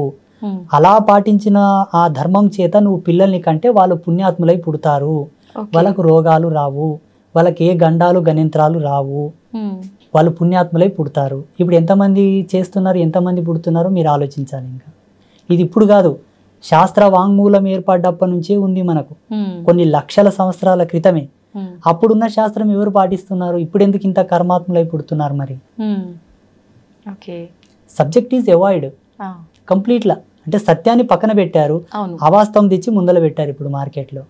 సోకాళ్ళు సిద్ధాంతులు కూడా ఇప్పుడు మేము పంచమాకారాలు చేస్తాం అమ్మవారికి, పంచమకారాలతోనే మేము పూజ చేస్తామని ఈ మధ్యలో చాలా వీడియోస్ వచ్చినాయి మనకు. సిద్ధాంతులే, బ్రాహ్మిన్సే చాలా మంది. కానీ ఈ వాస్తవంగా ఋషి వాటి పంచమకారాలను ఎందుకోసం తీసాడన్న జ్ఞానం వాళ్ళకి ఇంకా తెలియదు. మైథున క్రియ, మాంసము, మద్యము, ముద్ర, ఈ పంచమకారాలతోనే మేము సాధన చేస్తామని చెప్తున్నారు ఈ మధ్యలో వీడియోలో. వాటి యొక్క ప్రతిపాదన ఎందుకు చేశాడు ఋషి అనే జ్ఞానం వాళ్ళకి కనీసం కూడా లేదు ఇప్పుడు. ఇలా ఉంది ఇప్పుడు. సిద్ధాంతులు కెమెరాల ముందు చెప్పిన తర్వాత సామాన్యుల పరిస్థితి ఏంటి? భగవద్గీతలో కృష్ణ పరమాత్మ చెప్పాడు, ఉత్తముడు దేనిని ఆచరిస్తాడో ఇతరులు కూడా దాన్ని ఆచరిస్తారని. ఇక్కడ జనాలది ఏం తప్పు లేదు తల్లి, పెద్దలది తప్పు అంతా. నాలాంటి స్వామీజీలది, పండితులది. అంటే వాళ్ళు కూడా చెప్తుంటారు కదా గురువుగారు, మేము ఎంచుకున్న మార్గంలో మాకు నేర్పిన గురువులు ఈ ప్రకారంగానే నేర్పారు అని కొంతమంది చెప్తూ ఉన్నారు కదా. అలా నిజంగా ఏ శాస్త్రంలో అయినా ఉంటుందా అలాంటి విద్య? లేదు. నేను ఒక ఎగ్జాంపుల్ చెప్తానమ్మా. పంచమకారాలో ఒకటి ఏంటంటే మైథున క్రియ. ఈ మైథున క్రియని వీళ్ళేమనుకుంటున్నారంటే ఒక స్త్రీని దేవత ముందర పెట్టుకొని సంభోగించి సాధన చేస్తే మాకు పవర్స్ వస్తాయి అనుకుంటారు. కానీ ఏ ధర్మం లేకుండా అకారణంగా ఒక స్త్రీని తాకకూడదట. ఓకే, మళ్ళీ ఇదే ధర్మం ఇంత నియమం చెప్పింది, ఇలా ఎలా చెప్తుంది చెప్పండి? ఎత్ర నార్యస్తు పూజంతే రమంతే తత్ర దేవత అని ఇదే ధర్మం చెప్పింది. ప్రతి స్త్రీని మాతృభావంతో చూడమని ఇదే ధర్మం చెప్పింది. ఇంతటి ఆకృత్యానికి అఘాయిత్యానికి ధర్మం ఆజ్యం పోయదు. ఇక్కడ మైథున క్రియ అంటే జ్ఞానార్థం, భావార్థం, తత్వార్థం ఏంటంటే జీవుడు కుండలియందు మైథునం చేయాలి, అంతర్ముఖులై, బహిర్ముఖంగా కాదు. అంతర్ముఖ మైథున క్రియ అనగా మూలాధార చక్రమునందు స్రవించేటటువంటి జీవుడిని శాస్త్రారమునందు కలుపుటయే మైథునము. ఇదంతా కూడా కుండలిని సాధన. ఈ పంచమకారాలు, ఈ త్రిమకారాలు అన్ని కూడా కుండలిని సాధన. వ్యవహారంలో ఇప్పుడు అందరూ కుండలిని యోగ చేయలేరు కదా తల్లి, అందరికి సాధ్యం కాదు కదా. చేయలేని వాళ్ళకి ఏంది ఆల్టర్నేట్ అంటే వీటిని వదిలిపెట్టండి, మీరు చేసిన రిజల్టే పొందుతారు. అంతర్ముఖంగా మీరు ఇది రమించకపోయినా బహిరంగంగా వీటి జోళ్ళకి వెళ్ళకండి. మగవా సాంగత్యం వదిలేసి నీ సహధర్మచారిణితో సుఖపడుతూ అన్య స్త్రీలను గౌరవించు. మాంసం వదిలివేయి, అది పాపం. మద్యం వదిలివేయి, అది కర్మ. నీ ముద్రాలోలిత్వంతో జీవించే జీవనం భగవంతుడి యొక్క పాదాలకి అంకితం కావాలిగా, అన్య ప్రదేశంలో కాకూడదు. వీళ్ళేం చేస్తున్నారంటే వీటిని ఇంప్లిమెంట్ చేసుకుంటున్నారు, వీటిని ఆచరిస్తూ దేవతలను కొలుస్తున్నారు. ఇక్కడే వచ్చింది పొరపాటు. ఓకే, ఇవన్నీ పాపాలు అయినప్పుడు భగవంతుడు వీటన్నిటిని ఆపే ప్రయత్నం ఎందుకు చేయట్లేదు అంటారు గురువుగారు? భగవంతుడి ఆజ్ఞ లేనిదే ఏదైనా జరగదు అంటుంటారు. ఇవన్నీ ఆయన ఆజ్ఞ లేనిదే జరుగుతుందంటారా? చూడమ్మా, భగవంతుడు ఈ వల్ల చూడడం అనేది నాకెందుకు మంచిది కాదు. దేవుని ఈ తుచ్చ సుఖములతో పోల్చడం ఏంటి చెప్పండి? దేవుడి వల్ల ఆపాలనా, ఆపకూడదా? ఈ వల్ల ఒక అతీతమైన శక్తి దేవుడు, ఈ వల్ల చూడాల్సిన అవసరం ఆయనకు లేదు. మనం పాటించుకుంటే మంచిగా అవుతాం, లేకుంటే ఆయన స్వాహ. ఆయన అతీతుడు. ఎలా చూస్తాడు చెప్పండి? ఆయన నేను బ్రతకమని పంపించిండు. నువ్వు ధర్మంగా బ్రతికితే సుఖ సంతోషాలతో జీవిస్తావు, లేదు పాపంతో బ్రతుకుతా అంటేనేమో నీ కష్టాల్లో నువ్వు పోతావు. ఆయన వల్ల ఆపాలే, మమ్మల్ని బాగా చేయాలనేది ఏమి ఉండదు ఆయనతో. ఈ ప్రకృతిని కంట్రోల్ చేస్తాడు, నీకు అనుకూలంగా నడిపిస్తాడు, నిన్ను పుట్టిస్తాడు, నీకు ప్రాణం పోస్తాడు, నీకు అన్నీ సమకూరుస్తాడు. అప్పుడు ఎలా బ్రతుకుతావు, ఎలా జీవిస్తావు అది నీపైన ఆధారపడి ఉంటుంది. మళ్ళీ నీ వెనకాల పట్టుకొని నీవు ఇలా నడువు అలా నడవని నేను ఆపరేట్ చేయడం ఏంటి చెప్పండి? నాకు అర్థం కాదు. ఒక కంపెనీ యాజమాన్యం మనకు ఒక కార్ తయారు చేసి ఇస్తుంది, ఒక BMW, ఆడి, బెంజ్. ఆయన తయారు చేసి ఇస్తాడు, కానీ మన పక్కన కూర్చొని డ్రైవ్ చేస్తూ మనకు అన్నీ చూపెట్టాడు కదమ్మా. మనము దాని భద్రతా భావంతో నడుపుకొని ట్రాఫిక్స్ రూల్స్ పాటిస్తూ స్పీడ్ లిమిట్ కంట్రోల్లో నడుపుకుంటూ వెళ్తే గమ్యం చేరుకుంటాం. లేదు నేను 100 స్పీడ్ వెళ్ళాక 200 స్పీడ్ వెళ్తా, బ్రేక్ ఏనంటే గుద్దుకుంటాం, పడతాం, అంతే. ఓకే, అయితే గురువుగారు, పుట్టుక మరణం రెండు సహజం, అవి భగవంతుడి చేతిలో ఉన్నప్పుడు కొంతమంది స్వామీజీలు చనిపోయిన వారిని బ్రతికిస్తాము, చనిపోయిన వారిని అంటే కాటిపైన ఉన్న వాళ్ళని కూడా లేపి మాట్లాడిచ్చాము, ఇలాంటివి చాలా చాలా చెప్తుంటారు. అది ఎంతవరకు సాధ్యం అంటారు? అవన్నీ నమ్మొచ్చు అంటారా? 100% నమ్మొచ్చు. ఇప్పుడు శాస్త్రవేత్తలు ల్యాబ్లలో చేస్తున్న పరిశోధనలు అవి. ఇప్పుడు 2024వ సంవత్సరంలో నాసా సైంటిస్టులు ఇప్పుడు దాని మీద పరిశోధన చేస్తున్నారు, చనిపోయిన వాళ్ళని బ్రతికించాలని. వాళ్ళు ప్రయత్నం చేసినా సక్సెస్ కాదు, నేను గ్యారెంటీ ఇస్తాను. అది సక్సెస్ కాదు, ఎందుకంటే భారతీయ వేద విజ్ఞానం మీద వాళ్ళు రీసెర్చ్ చేస్తే తప్పకుండా సక్సెస్ అవుతుంది. మన ధర్మంలో మృత సంజీవని విద్యనే ఉన్న తల్లి. మృత సంజీవని, పరకాయ ప్రవేశ విద్య, అనిమాది అష్టసిద్ధులన్నీ కూడా దీనికి సంబంధించినవే. వాటి మీద వాళ్ళు రీసెర్చ్ చేయరు, మన సాధువులు చేస్తారు, మన గురువులు చేస్తారు, కాబట్టి వాళ్ళకి పట్టుంది. ఎందుకు సమాజంలో దాన్ని ఇంప్లిమెంట్ చేయరంటే, ఒకవేళ వాళ్ళు గనక దీన్ని సమాజంలో ఇంప్లిమెంట్ చేస్తే దేశ ప్రధానమంత్రి బ్రతికేయమంటారు, స్వార్థం ఎక్కువైపోతుంది కదా, బిల్ గేట్స్ ని బతికేయమంటారు. ఎంతో మంది ప్రపంచంలో గొప్ప గొప్ప వాళ్ళు, ముఖేష్ అంబానీ నన్ను ముందే బతికేయండి అని రిజర్వ్ చేస్తాడు. అందుకే వాటిని పుణ్యాత్ముల కొరకు ధారపోస్తారు. లోక కళ్యాణం కొరకు ఒక జీవుడు ఉత్థాన పథంలో బ్రతికి సాగించాలనుకున్న వాళ్ళని వాళ్ళు బతికిస్తారు. ఎలా? కొన్ని మెరేకల్స్ జరుగుతున్నాయి ఇప్పుడు హాస్పిటల్స్లో కూడా. డాక్టర్లు డిక్లేర్ చేస్తారు ఈయన ఎక్కువ కాలం బ్రతకడని, కానీ కొందరు బ్రతుకుతున్నారు. ఇంకొంతమంది చాలా డేంజరస్ యాక్సిడెంట్స్ అవుతాయి కానీ బ్రతుకుతారు. అది సంకల్ప పాత్రతతోటి కొంతమంది బ్రతికించేటటువంటి ఆశీర్వాదం. ఓకే, నేను చూసాను చాలా మందికి.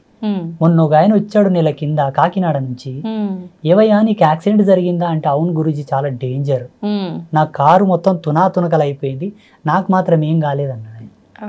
చూడయ్యా, మీ తాత ముత్తాతలు ఎవరో గురుసేవ చేసేవాళ్ళు, ఆ గురు కృప నిన్ను కాపాడింది, ఇక్కడ పనిచేసింది అది.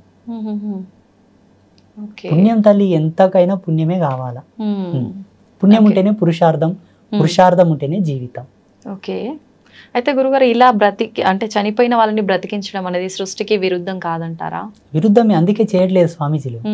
అంటే పుణ్యకార్యాల కోసం చేయొచ్చు అన్నారు కదా, ఆయన వల్ల లోక కళ్యాణం జరుగుతుంది కాబట్టి. లోక కళ్యాణం మీన్స్ బ్రతికించడమే లోక కళ్యాణం, చంపడమే లోక వినాశనం. ఇప్పుడు గోవులను చంపుతున్నది ఎవరు? మానవులే కదా. అటువంటి వాళ్ళ కొరకు మేము ఏం చేస్తామో తెలుసా, ప్రతిరోజు సంకల్పం చేస్తాం పూజలో, సర్వే జనః సుఖినో భవంతు అనుకుంటేనే ఎవరు గోహింస చేస్తారో, ఎవరు స్త్రీని హింసిస్తారో, ఎవరు లోకంలో అసాంఘిక కార్యక్రమాలకు ఆజ్యం పోస్తుంటారో వాళ్ళందరూ కూడా వినాశనం చెందుగాక అని సంకల్పం చేస్తాం. ఓకే, మరి సాధువుల ధర్మం ఏంటంటారు? అలాంటి సాధువులు బాబాలు నిజంగా లోక కళ్యాణం కోసం ఈ రకంగా చేసే వాళ్ళు ఉన్నారా గురువుగారు? సన్యాసి తలుసుకుంటే ఈ ప్రపంచంలో సాధ్యం కానిదంటూ ఏదీ లేదు, ప్రపంచాలే మారిపోతాయి. ఈ భారతదేశం ఇంతమంది దాడి చేయంగా కూడా ఇంతగా నిలబడిందంటే సాధువుల యొక్క సంకల్ప శక్తి మాత్రమే. మరి అంత సంకల్ప శక్తి ఉన్నప్పుడు, ఇంతకు ముందు మనం చూసుకున్నాం కరోనా లాంటి మహమ్మారి వల్ల చాలా మంది ప్రాణాలు కోల్పోయారు, ఇలాంటివి రాకుండా ఎందుకు పోతున్నారంటారు గురుగారు? ప్రపంచం గురించి నాకు సంబంధం లేదు, ఇక్కడ మనం కూర్చున్నామంటే ఇదే మన ప్రపంచం. ఓకే, కెమెరామ్యాన్స్ ఇద్దరు, మీరు నేను, ఇది ప్రపంచం, వర్తమాన ప్రపంచం. బయటికి వెళ్తే భవిష్యత్ ప్రపంచం అవుతుంది, గడిచిపోయింది భూత ప్రపంచం. నేను ఇప్పుడు ఎవరెవరిని కలిసి వచ్చాను, ఎవరెవరితో మాట్లాడాను. అవును, ఇప్పుడు ఇక్కడ ఉన్నాం కాబట్టి భగవత్ సాక్షిగా నేను కొలిసి అమ్మ సాక్షిగా ఒక మాట చెప్తాను. 2020లో కరోనా వచ్చినప్పుడు నేను అమ్మవారితో 7 రోజులు అనుష్ఠానంలో కూర్చున్నాను. అమ్మా, నేను ఒక సన్యాసిగా, ఆ జన్మాంత బ్రహ్మచారిగా, ఈ జన్మను నాకు తల్లిదండ్రులు ఇచ్చి నీ పాదాలకు అంకితం చేశారు, నేను ఏం చేయగలను ఈ ప్రపంచం కొరకు, ఈ సమాజం కొరకు అని 7 రోజుల అనుష్ఠానంలో కూర్చుంటే అమ్మవారు ఒక దర్శనం ఇచ్చింది, ఒక మెసేజ్. ఓకే, మాకు ఆ ఇమేజెస్ వస్తుంటాయి, ఆ దర్శనాలు. వేపాకు చలవతో 7 రోజులు నాకు చలవ పెడితే నీకు ఒక ఆజ్ఞ ఇస్తాను అమ్మవారు చెప్పింది. వేప చెట్టులో 2 రకాలు ఉంటాయి తల్లి, ఆడవేప ఉంటుంది, మగవేప ఉంటుంది. మీకు తెలుసా?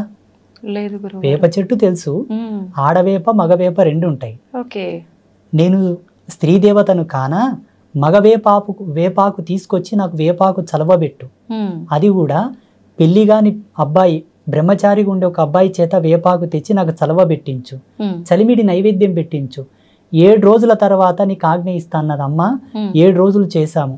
8వ రోజు అమ్మవారు ఏం చెప్పిందో తెలుసా నా ధ్యానంలో? ఇది బ్రహ్మ రహస్యం, మీకు చెప్తున్నాను, అడిగారు కాబట్టి. స్వామీజీ ఏదైనా చేయొచ్చు కదా లోక కళ్యాణం కొరకు అని మీరు అడిగారు కదా, నేను చెప్తున్నాను. జ్ఞానం ఇలాగే ఉంటుంది, బాగా గుర్తుంచుకోండి. వ్యక్తిగత సుఖాలకు మా తపస్సులు వాడం, ఒకరి కోసం మా తపస్సును దుర్వినియోగపరచుకోము. ప్రపంచానికి పనికొచ్చేది ఉంటే, కరువు కాటకాలు వచ్చిన ఉంటే చూపిస్తాం. అమ్మ ఏం చెప్పిందంటే, విశ్వమాత కళ్యాణము గావించు, విశ్వ కళ్యాణం ఏర్పడుతుంది. విశ్వమాత ఎవరు? నువ్వే కదా తల్లి, జగదంబవు, నువ్వే విశ్వమాతవు, నువ్వే సర్వశక్తివి కదా, నీ పెళ్ళే కదా మేము చేసాం మొన్న నన్ను అన్నాను. చూడు నాన్న, ఎంత నా కళ్యాణం చేసినా అంతర్ముఖంతో సూక్ష్మ దృష్టితో చేశావు.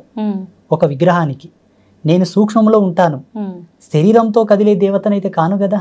అవును, శరీరంతో కదిలే ధర్మం, నడిచే దైవం, మాంసనేత్రంలో ముద్దతో ఉండేటటువంటి విశ్వమాత ఉన్నది. ఆ విశ్వమాతకు నువ్వు కళ్యాణం చేయి. నీలాక కదులుతుంటది, చూస్తుంటది, వింటుంటది, మాట్లాడుతుంటది. అంటే పలుకుతుంటది, మాట్లాడదు, పలుకుతుంటది. ఆ విశ్వమాతకు కళ్యాణం చేయి, విశ్వ కళ్యాణం ఏర్పడుతుంది. ఇవన్నీ ఉంటే అప్పుడు మానవులు అవుతారు కానీ దేవతలు ఎలా అవుతారు? అదే ఎవరు విశ్వమాత అని ఒకసారి బాగా తర్కం చేసుకుంటే 1.5 గంట వరకు అందలేదు. 1.5 గంట తర్వాత మళ్ళీ ఒక దర్శనం ఏమొచ్చిందంటే గోవు.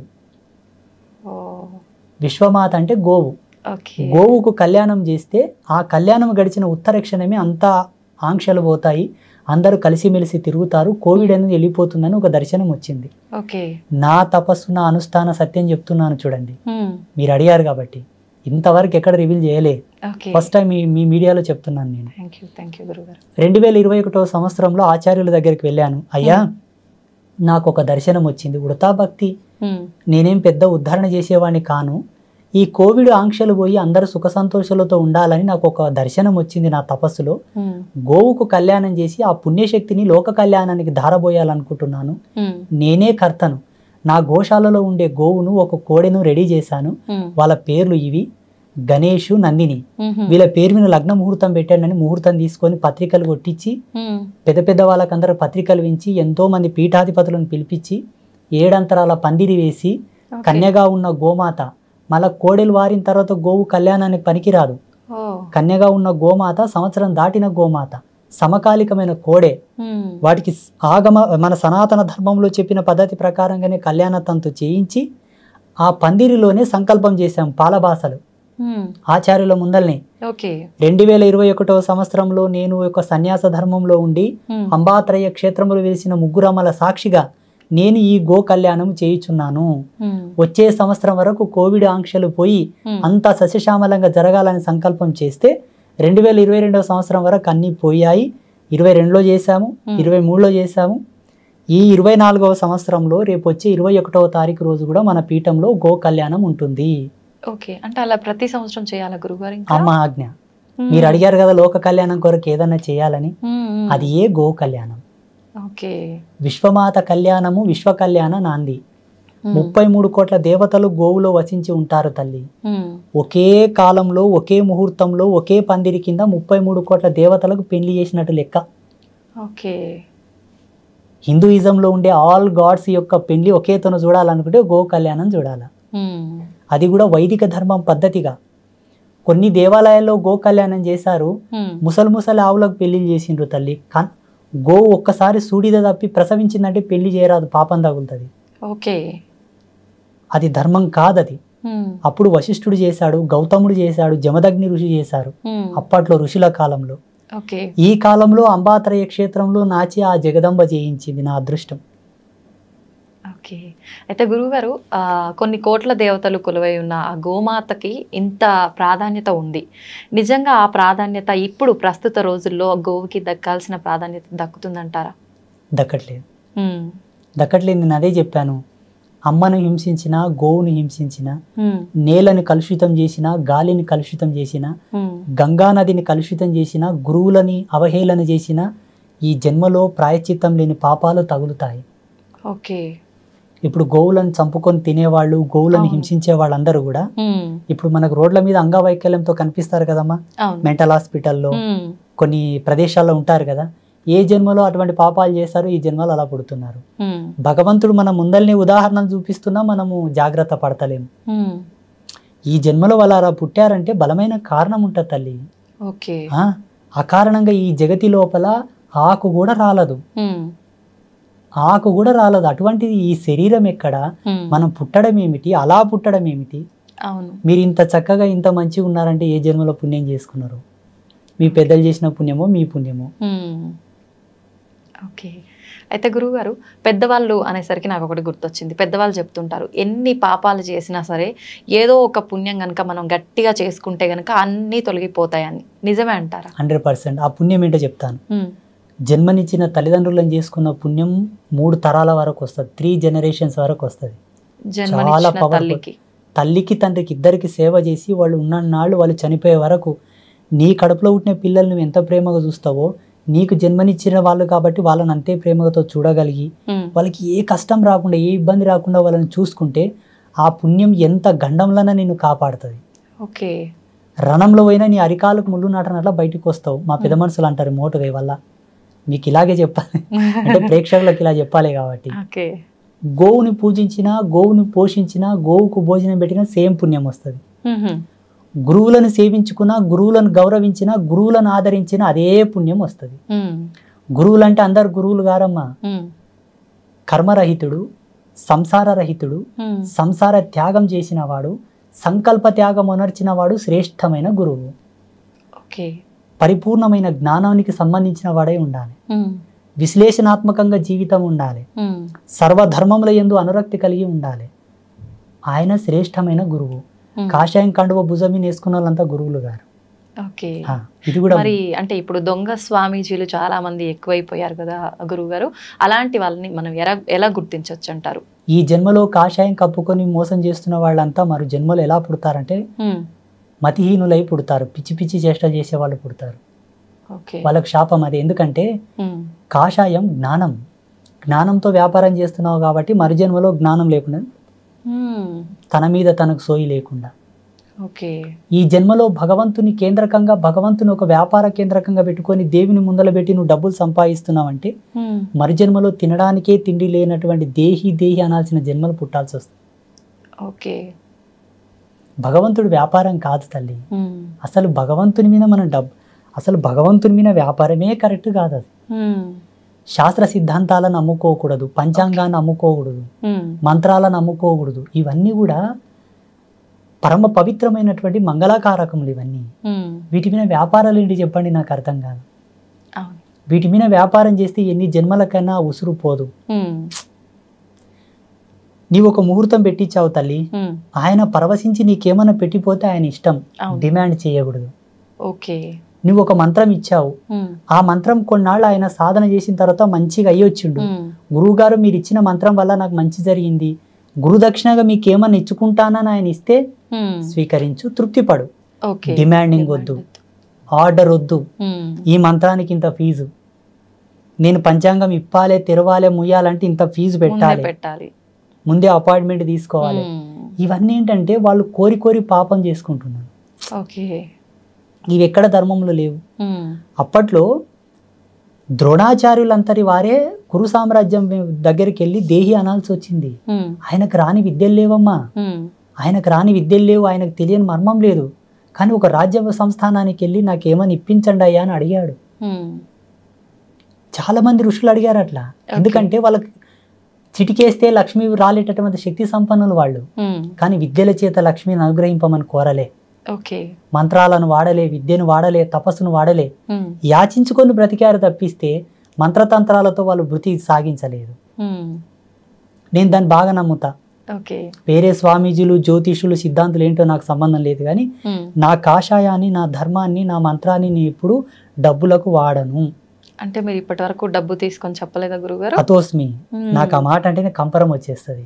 నేను పీఠంలో ఇట్లా కూర్చుంటానమ్మా, ఒక ఉండి పెడతారు పక్కల, ట్రస్ట్ వాళ్ళు, కమిటీ వాళ్ళు, వాళ్ళ ధర్మ సందేహాలు అడిగి ఏదో విభూతో, కుంకుమనో, తాయితో, అంతరమో ఏదో ఇస్తాను. వాళ్ళు ఏదో రూపాయి, 2 రూపాయలు అందులో వేసిపోతారు. నేను ఈ యంత్రం ఇచ్చానుగా, ఇంత పెట్టాను నేను అడగను. మా పీఠంకి వచ్చి మీరు చెక్ చేసుకోవచ్చు కూడా. అక్కడ ఏమైనా డొనేషన్లు ఇచ్చినా, అన్నదానంకి ఇచ్చినా, అమ్మ పూజకి ఇచ్చినా కూడా ప్రతిది కూడా రాసుకుంటారు, ఖర్చు పెడతారు, మేమేం తీసుకోం. ఇప్పుడు నా సౌల్ పర్పస్ నాకు తెలుసు తల్లి, నా జన్మ నాకు తెలుసు. తెలిసి మళ్ళీ ఎందుకు నేను బురదలో పడాలి చెప్పండి? నిజమే గురుగారు. దిస్ ఇస్ మై లాస్ట్ జన్మ. ఇది నా చిట్ట చివరి జన్మ. ఇక భూమి, ఆకాశం, మన్వంతరాలు, కొన్ని కోట్ల జన్మలైనా నేను రాను. జగన్మాతని చేరుకోవడం తథ్యం. ఎలా చెప్తున్నారు గురూజీ అని మీరు అనుకోవచ్చు. నేను 1.5 సంవత్సరం నా జన్మ మీదనే తపస్సు చేశాను. What is my soul purpose? ఎక్కడి నుంచి వచ్చాను, ఎందుకు ఇక్కడ ఈ బిజవారం గ్రామంలో పుట్టాలి, ఈ తల్లిదండ్రులకి ఎందుకు పుట్టాలి, ఎందుకు నాకు ఈ ఆధ్యాత్మిక అన్వేషణ రావాలి, అమ్మవారిని పూజించాలి ఎందుకు అనాలబ్బా? శివుని పూజించవచ్చు కదా, విష్ణుమూర్తిని పూజించవచ్చు కదా, గణపతిని పూజించవచ్చు కదా, అమ్మ మీదనే ఎందుకు నా నాడి కొట్టుకుంటుందని కూడా రీసెర్చ్ చేశాను. ఏ వంకతో జగదంబ పాదాలు పట్టుకున్నా వాళ్ళకు జన్మ సార్థకమైనట్లే. అమ్మనే ఈ భవసాగరం నుండి మనల్ని తరింపజేయగలదు, ఇది సత్యం. అమ్మని పట్టుకున్నాను, ఈ జన్మకు ముక్తి వచ్చినట్లనే. ఇంకోటి ఏంటంటే భవబంధ విమోచనము అని మన ధర్మంలో చెప్పబడి ఉన్నది. భవ విమోచనం అంటే సమాజం నుంచి మనకు రిజర్వేషన్, అంటే ఈ సమాజం నుంచి విముక్తి. సమాజంలో కొన్ని 100 మంది మెచ్చగలిగే పని చేస్తే ఆయన విముక్తి పొందినట్లే. సమాజంలో 100 మందికి అన్నం పెడుతున్నావు తల్లి, 100 మందికి ఉపాధి ఇచ్చావు. ఒక 100 మంది నీ గురించి తాపత్రయపడుతున్నాడు, ఇతని చల్లగా ఉంటే మా కడుపులు చల్లగా ఉంటాయని తాపత్రయపడతారు చూసారా, వాళ్ళు ముక్తిని పొందినట్టు లెక్క. బంధ విమోచనం అనగానే ఏమిటంటే, ఇప్పుడు నాకు అక్క ఉంది, చెల్లెలు ఉంది, అన్న ఉన్నాడు, తమ్ముడు ఉన్నాడు, నాకు అన్ని బంధాలు ఉన్నాయి. ఇక నాకు వేరే జన్మ లేదు. ఓకే. ఇప్పుడు మీకు ఎంతమంది అక్కా చెల్లెలు, అన్న తమ్ముళ్ళు? ఒక చెల్లె. అన్న లేరు. అన్న కొరకు మళ్ళీ పుడతావు. తమ్ముడు లేరు. తమ్ముడి కొరకు మళ్ళీ పుడతావు. అక్క లేరు. అక్క కొరకు మళ్ళీ పుడతావు. ఇంకా 3 జన్మలు ఉన్నాయి నీకు. ఓకే. ఈ జన్మ పరిపూర్ణం తల్లి నాదైతే. అంటే ఇప్పుడు చాలా మంది కూడా మీలాగా ఉండొచ్చు కదా స్వామీజీ అంటే ఉండొచ్చు, కానీ సాధు జన్మ లోపల ఆయన మిగిలిపోతాడు, ఆధ్యాత్మికంగా మిగిలిపోతాడు. ఏ మనిషి కానీ ఆధ్యాత్మికంగా తరించిన నాడే జన్మరాహిత్యం అవుతుంది. ఓకే. ఇక్కడ సంసారంగా, ఇటు సామాజికంగా, ఇటు ఆధ్యాత్మికంగా I'm fulfil for qualified. Okay. అంటే ఆధ్యాత్మిక పరంగా ఉన్నా, జన్మ పరంగా ఉన్నా, రిలేషన్ పరంగా గనక ఏదైనా లోపం ఉంటే మళ్ళీ జన్మెత్తు. భవబంధ విమోచనము ఇదే. బంధ విమోచనం అంటే ఇదే. అన్ని బంధముల చేత ఆయన పరిపూర్ణుడై ఉండాలి. అన్ని బంధాలను పిలిపించుకునే యోగ్యత ఉండాలి. మీరు ఇప్పుడు అక్క అని వేరే వాళ్ళని పిలవాలే గాని నీలో ఉన్న వాళ్ళని ఏమైనా పిలవలేకపోతున్నావు కదా. నేను అందరినీ పిలుస్తున్నాను. చాలా తక్కువ మంది ఉంటారు గురువుగారు. అట్లా ఉన్నారు, ఉన్న కామన్ పీపుల్స్ ఉంటారు. అలా ఉన్నా కూడా తన జన్మను తాను తెలుసుకొని ఆధ్యాత్మికంలో అనురక్తి కలగాలి. అప్పుడు జన్మ పరిపూర్ణం అవుతుంది. ఓకే గురుగారు, చాలా మంది పూనకాలు వస్తుంటాయి, అమ్మవారు వాళ్ళ పైకి వస్తుంది అని చెప్తుంటారు. అలా చెప్పే వాళ్ళలో ఎక్కువగా ఆడవారి శరీరం పైకి అమ్మవారు వస్తూ ఉంటారు. మరి మగవారి శరీరం పైకి ఎందుకు అమ్మవారు రారు? పూనకం అనే దానికి 3 నిర్వచనాలు ఉన్నాయి. ఒకటి, వాళ్ళు ఫీల్ అవుతారు దేవుణ్ణి. ఓకే. వీళ్ళు సెల్ఫ్గా ఫీల్ అవ్వడం వల్ల ఆ ఫీలింగ్స్ అనేది అబ్జర్వ్ చేసుకుంటుంది బాడీ. అబ్జర్వ్ చేసుకొని ఆ ఫీలింగ్స్ అనేది, ఆ వైబ్రేషన్స్ వాళ్ళ లోపల చొరబడి బాడీని ఆ విధంగా షేక్ చేయడము, అంటే ఊగడము, దుంకడము, కదలడం లాంటివి చేస్తుంటాడు. That's one of the feeling of spirituality. అదొక ఆధ్యాత్మికమైన అనుభవం, ఒక ఫీలింగ్ అది. ఇది ఒక రకం. రెండవది, కొందరికి బై బర్త్ నుంచే కుండలి లోపల భగవత్ ప్రేరణ ఉంటుంది. బై బర్త్ నుంచి. అది ఉత్తర జన్మ లోపల ఆయన దైవ సంభూతుడై ఉండి ఆ జన్మలో అవశేషాలు తీరక చనిపోయి ఉంటే ఈ జన్మలో ఆ శేషం ప్రకారంగా ఆయనకు దేవుడు పూనవచ్చు.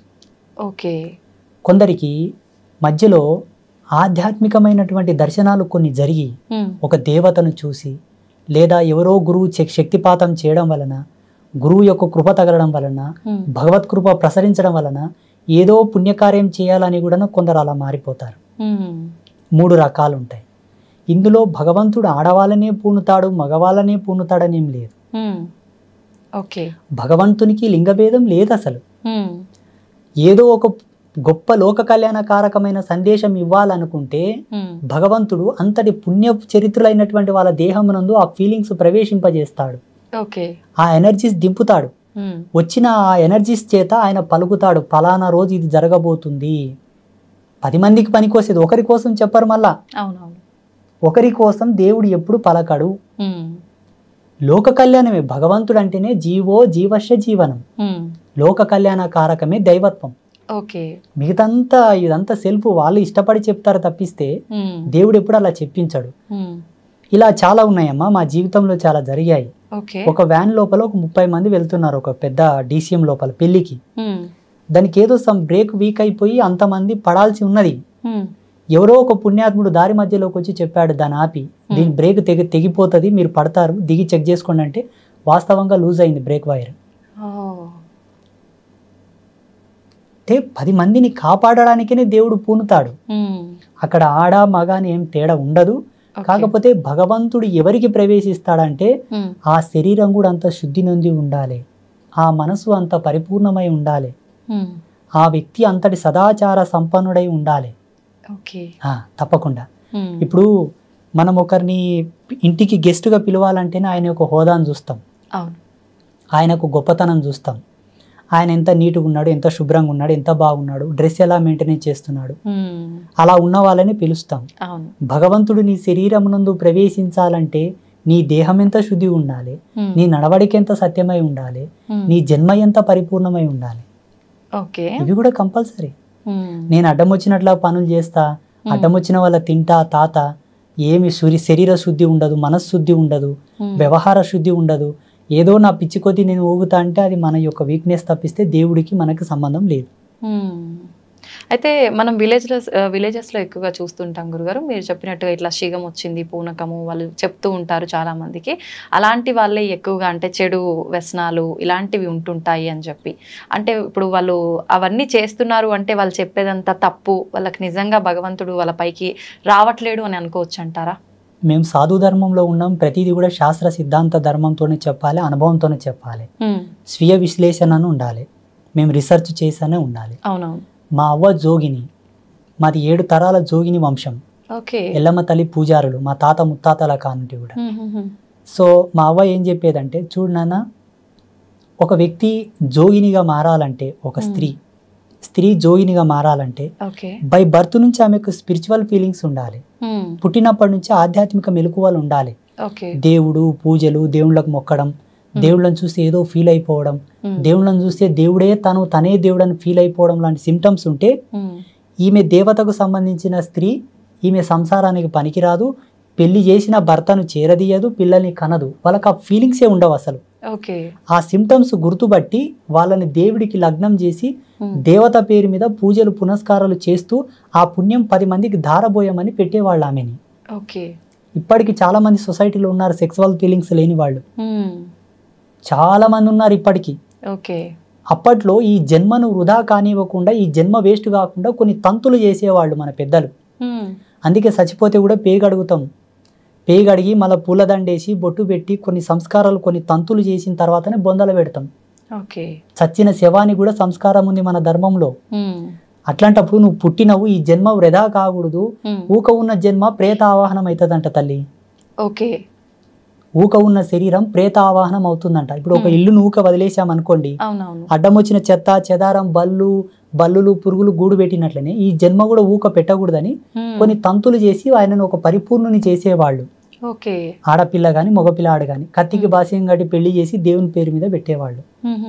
తర్వాతకి ఎట్లయిపోయిందంటే, ఈమె ఊకుందని చెప్పి అధికార దాహం చేత ఆమె మీద లైంగికంగా దాడి చేయడం, డబ్బున్న వాళ్ళు, పలుకుబడి ఉన్నవాళ్ళు ఆమెను వాడుకోవడం, ఆమెను ఎటు కాకుండా రోగాల పాలు చేసేయడం. అది చూసిన కొంతమంది సంఘ సంస్కర్తలు ఉద్యమాలు మొదలు పెట్టారు. జోగిని వ్యవస్థను రద్దు చేయాలా, ఈ దేవదాసి వ్యవస్థను తీసేయాలా, ఈ దేవుళ్ళ పేరు మీద పెట్టే వ్యవస్థను తీసివేయాలని చెప్పేసి. వీళ్ళు చేసింది సత్యమే, ఎందుకంటే ఆకృత్యాలు జరుగుతున్నాయి, కానీ జరిపే వాళ్ళని అరికట్టాలి కానీ ఆ వ్యక్తిని అరికట్టడం ధర్మం కాదు. జోగిని వ్యవస్థ మీద పెద్ద విశ్లేషణ ఉంది, చాలా దార్శనికత ఉందాడ. మా నాయనమ్మ ఏం చెప్పేదంటే, కంచం పొత్తు మంచం పొత్తు లేని వాళ్ళేరా భగవంతుని పొందుటకు అర్హులనే అనేది మా నాయనమ్మ. కంచం పొత్తు ఉండకూడదు, ఎవరి పొత్తులో తినని వాళ్ళు. మంచం పొత్తు అంటే బెడ్ షేరింగ్ ఉండకూడదు. వాళ్ళు సత్యమంతులు, ఆడపిల్ల గాని మగపిల్లగాడు గాని వాళ్ళకు భగవంతుడు పూనుతాడు. వాళ్ళు చెప్పింది భవిష్యవాణి, మా నాయనమ్మ చెప్పేది. భగవంతుడు పూనిన తర్వాత వాళ్ళ శరీరం చాలా తేలిక అవుతుందంట. సిమ్టమ్స్ చెప్పేది మళ్ళా ఒక తక్కెట్లో కూర్చోబెట్టి ఇంకో తక్కెట్లో 5 మల్లెపూలు వేస్తే సమానం అయ్యేవాళ్ళట. సత్యంగా భగవంతుడు వస్తే శరీరం అలాగే అవుతుంది. 5 మల్లెపూలంత బరువు అవుతుంది. ఆ 5 మల్లెపూలని పచ్చి కుండ మీద పెట్టి నిలబెట్టినా కూడా కుండ పగలదు. ఆ మల్లెపూలను తీసి కుండ మీద వేస్తే కుండ పగలదు. ఈ వ్యక్తి కూడా ఒంటికాల మీద ఆ పచ్చి కుండ మీద నిలబడాలి, ఎవరు సపోర్ట్ లేకుండా, ఎవరు తగలకుండా. ఒంటికాల మీద కుండ మీద నిలబడి సిగ మూగితే అది భవిష్యవాణి. ఇప్పుడు దేవుడు తన లోపల ఉంటేనే కదమ్మా సత్యం ఉంటుంది, సత్యం ఉంటేనే కదా కుండ పగలదు. ఇవల్ల సిమ్టమ్స్ చెప్పేది మా నాయనమ్మ. నేను అప్పుడు అనుకునేవాడిని, ఈ కాలంలో ఎవరున్నారు ఇంత సత్యంగా? ఒకవేళ సిగం వచ్చిన వాళ్ళని తక్కెట్లో కూర్చోబెట్టి మల్లెపూలు వేసిన సమాంతరం అవుతారా? కారు. అలా సిగం వచ్చిన వాళ్ళను ఒంటి కాలు మీద పచ్చి కుండ మీద నిలబెడితే కూడా కుండ ఉంటుందా? పగిలిపోతుంది. ఇలా వెతుక్కుంటూ పోతే సమాజంలో చాలా మంది వెళ్తారు తల్లి. ఇప్పుడు ఇట్లా సిగమూగే వాళ్ళంతా సత్యమంతులు కారా స్వామీజీ అంటే మనం అనలేము. వాళ్ళ వ్యక్తిగతమైన ఫీలింగ్స్ అయి ఉండొచ్చు, భగవంతుడి యందు వాళ్ళు రమించేలా ఊగవచ్చు, అది వాళ్ళ యొక్క ధర్మం, వాళ్ళ యొక్క విధి విధానాలు అవి. ఇప్పుడు ధర్మం ఏంటి స్వామి అని మీరు అడిగారు కాబట్టి ఈ సిమ్టమ్స్ ఉండాలమ్మా, అది సత్యం. గురుగారు, ఒక యోగిగా మీ జన్మకి సార్థకత లక్ష్యం ఏంటి గురుగారు? నేను ఆజన్మాంత బ్రహ్మచారిగా ఆత్మజ్ఞానం జ్ఞానయోగంలో ఉండే ఒక ఆత్మ సన్యాసిగా, మాది దండ సన్యాసం కాదు. మీరు జేర్ స్వామి దగ్గరికి వెళ్ళారన్నారు కదా, అవును గురుగారు, వారి దండ సన్యాసం. అది బహిర్ముఖ సన్యాసం అంటారు దాన్ని. ఆత్మ సన్యాసం అంటే దండ నిర్లిప్తం చేసుకోవాలి, ఆత్మయందు సన్యాసించాలి. అంతర్ముఖ సన్యాసం, ఆత్మ సన్యాసం. మాది అంతర్ముఖ సన్యాసం అన్నమాట.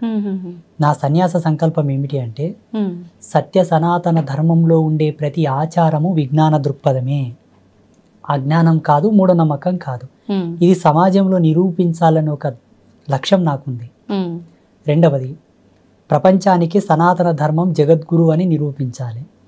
మూడవది, అమ్మవారు నన్ను ఇలా స్థాపించు నాయన అని ఒక దర్శనం ఇచ్చినట్లు ఒక గుడి కట్టమని దర్శనం ఇచ్చింది నాకు. ప్రపంచంలో ఆ గుడి ఇప్పటి వరకు రాలేదు.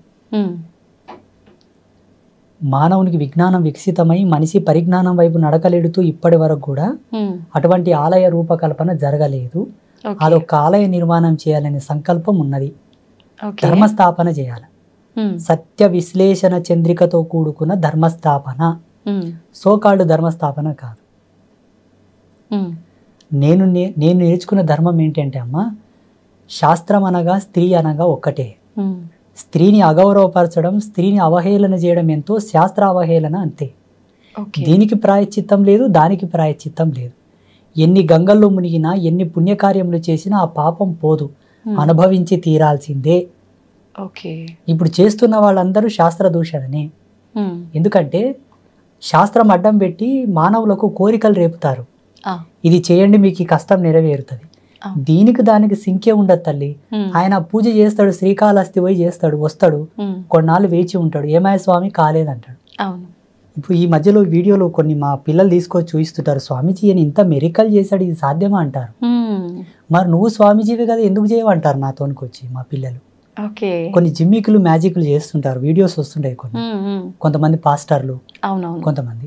నేనేమంటానంటే వాస్తవంగా ఆధ్యాత్మికతకు అంత పవర్ ఉంటే, వీళ్ళలో అంత హీలింగ్ పవర్ ఉండి, అంత చైతన్య శక్తి ఉంటే ఎర్రగడ్డ మెంటల్ హాస్పిటల్కి వెళ్ళి వాళ్ళని బాగా చేయమని చెప్పు. నేను వాళ్ళ కాళ్ళు మొక్కి కాలు కడిగి నెత్తిమీన పోసుకుంటా. ఈ సన్యాసం ఇడిచి ప్యాంటైంగ్ వేసుకొని తిరుగుతా. క్యాన్సర్ హాస్పిటల్కి వెళ్ళి వాళ్ళ హీలింగ్ పవర్ చేత వాళ్ళని బాగా చేయమని. స్వామీజీలు, పాస్టర్లు, ఇమాంలు, any kind of spiritual person ఎవరైనా సరే, దైవం వేరు, దారదత్తం వేరు, సిద్ధాంతం వేరు, జీవన విధానం వేరు. మనిషి తనను తాను తెలుసుకొని బ్రతకాలి. తనకు తానే రాజు, తనకు తానే ధర్మం తల్లి. ఎవరిని ఎవరు ఉద్ధరించరు. ఉత్తకథ. వేమన యోగి ఏం చెప్తాడు తన పద్యంలో అంటే, తనకు తానే రాజు, తనకు తానే దేవుడు, జీవుడు రెండు. మీరు తింటేనే ఆకలి ఎలా తీరుతుంది తల్లి? ఏదో తృప్తి పడగలను, అమ్మయ్య ఈమె తిన్నది సంతోషం అనగలను, కానీ ఆకలి అవుతుంది కదా.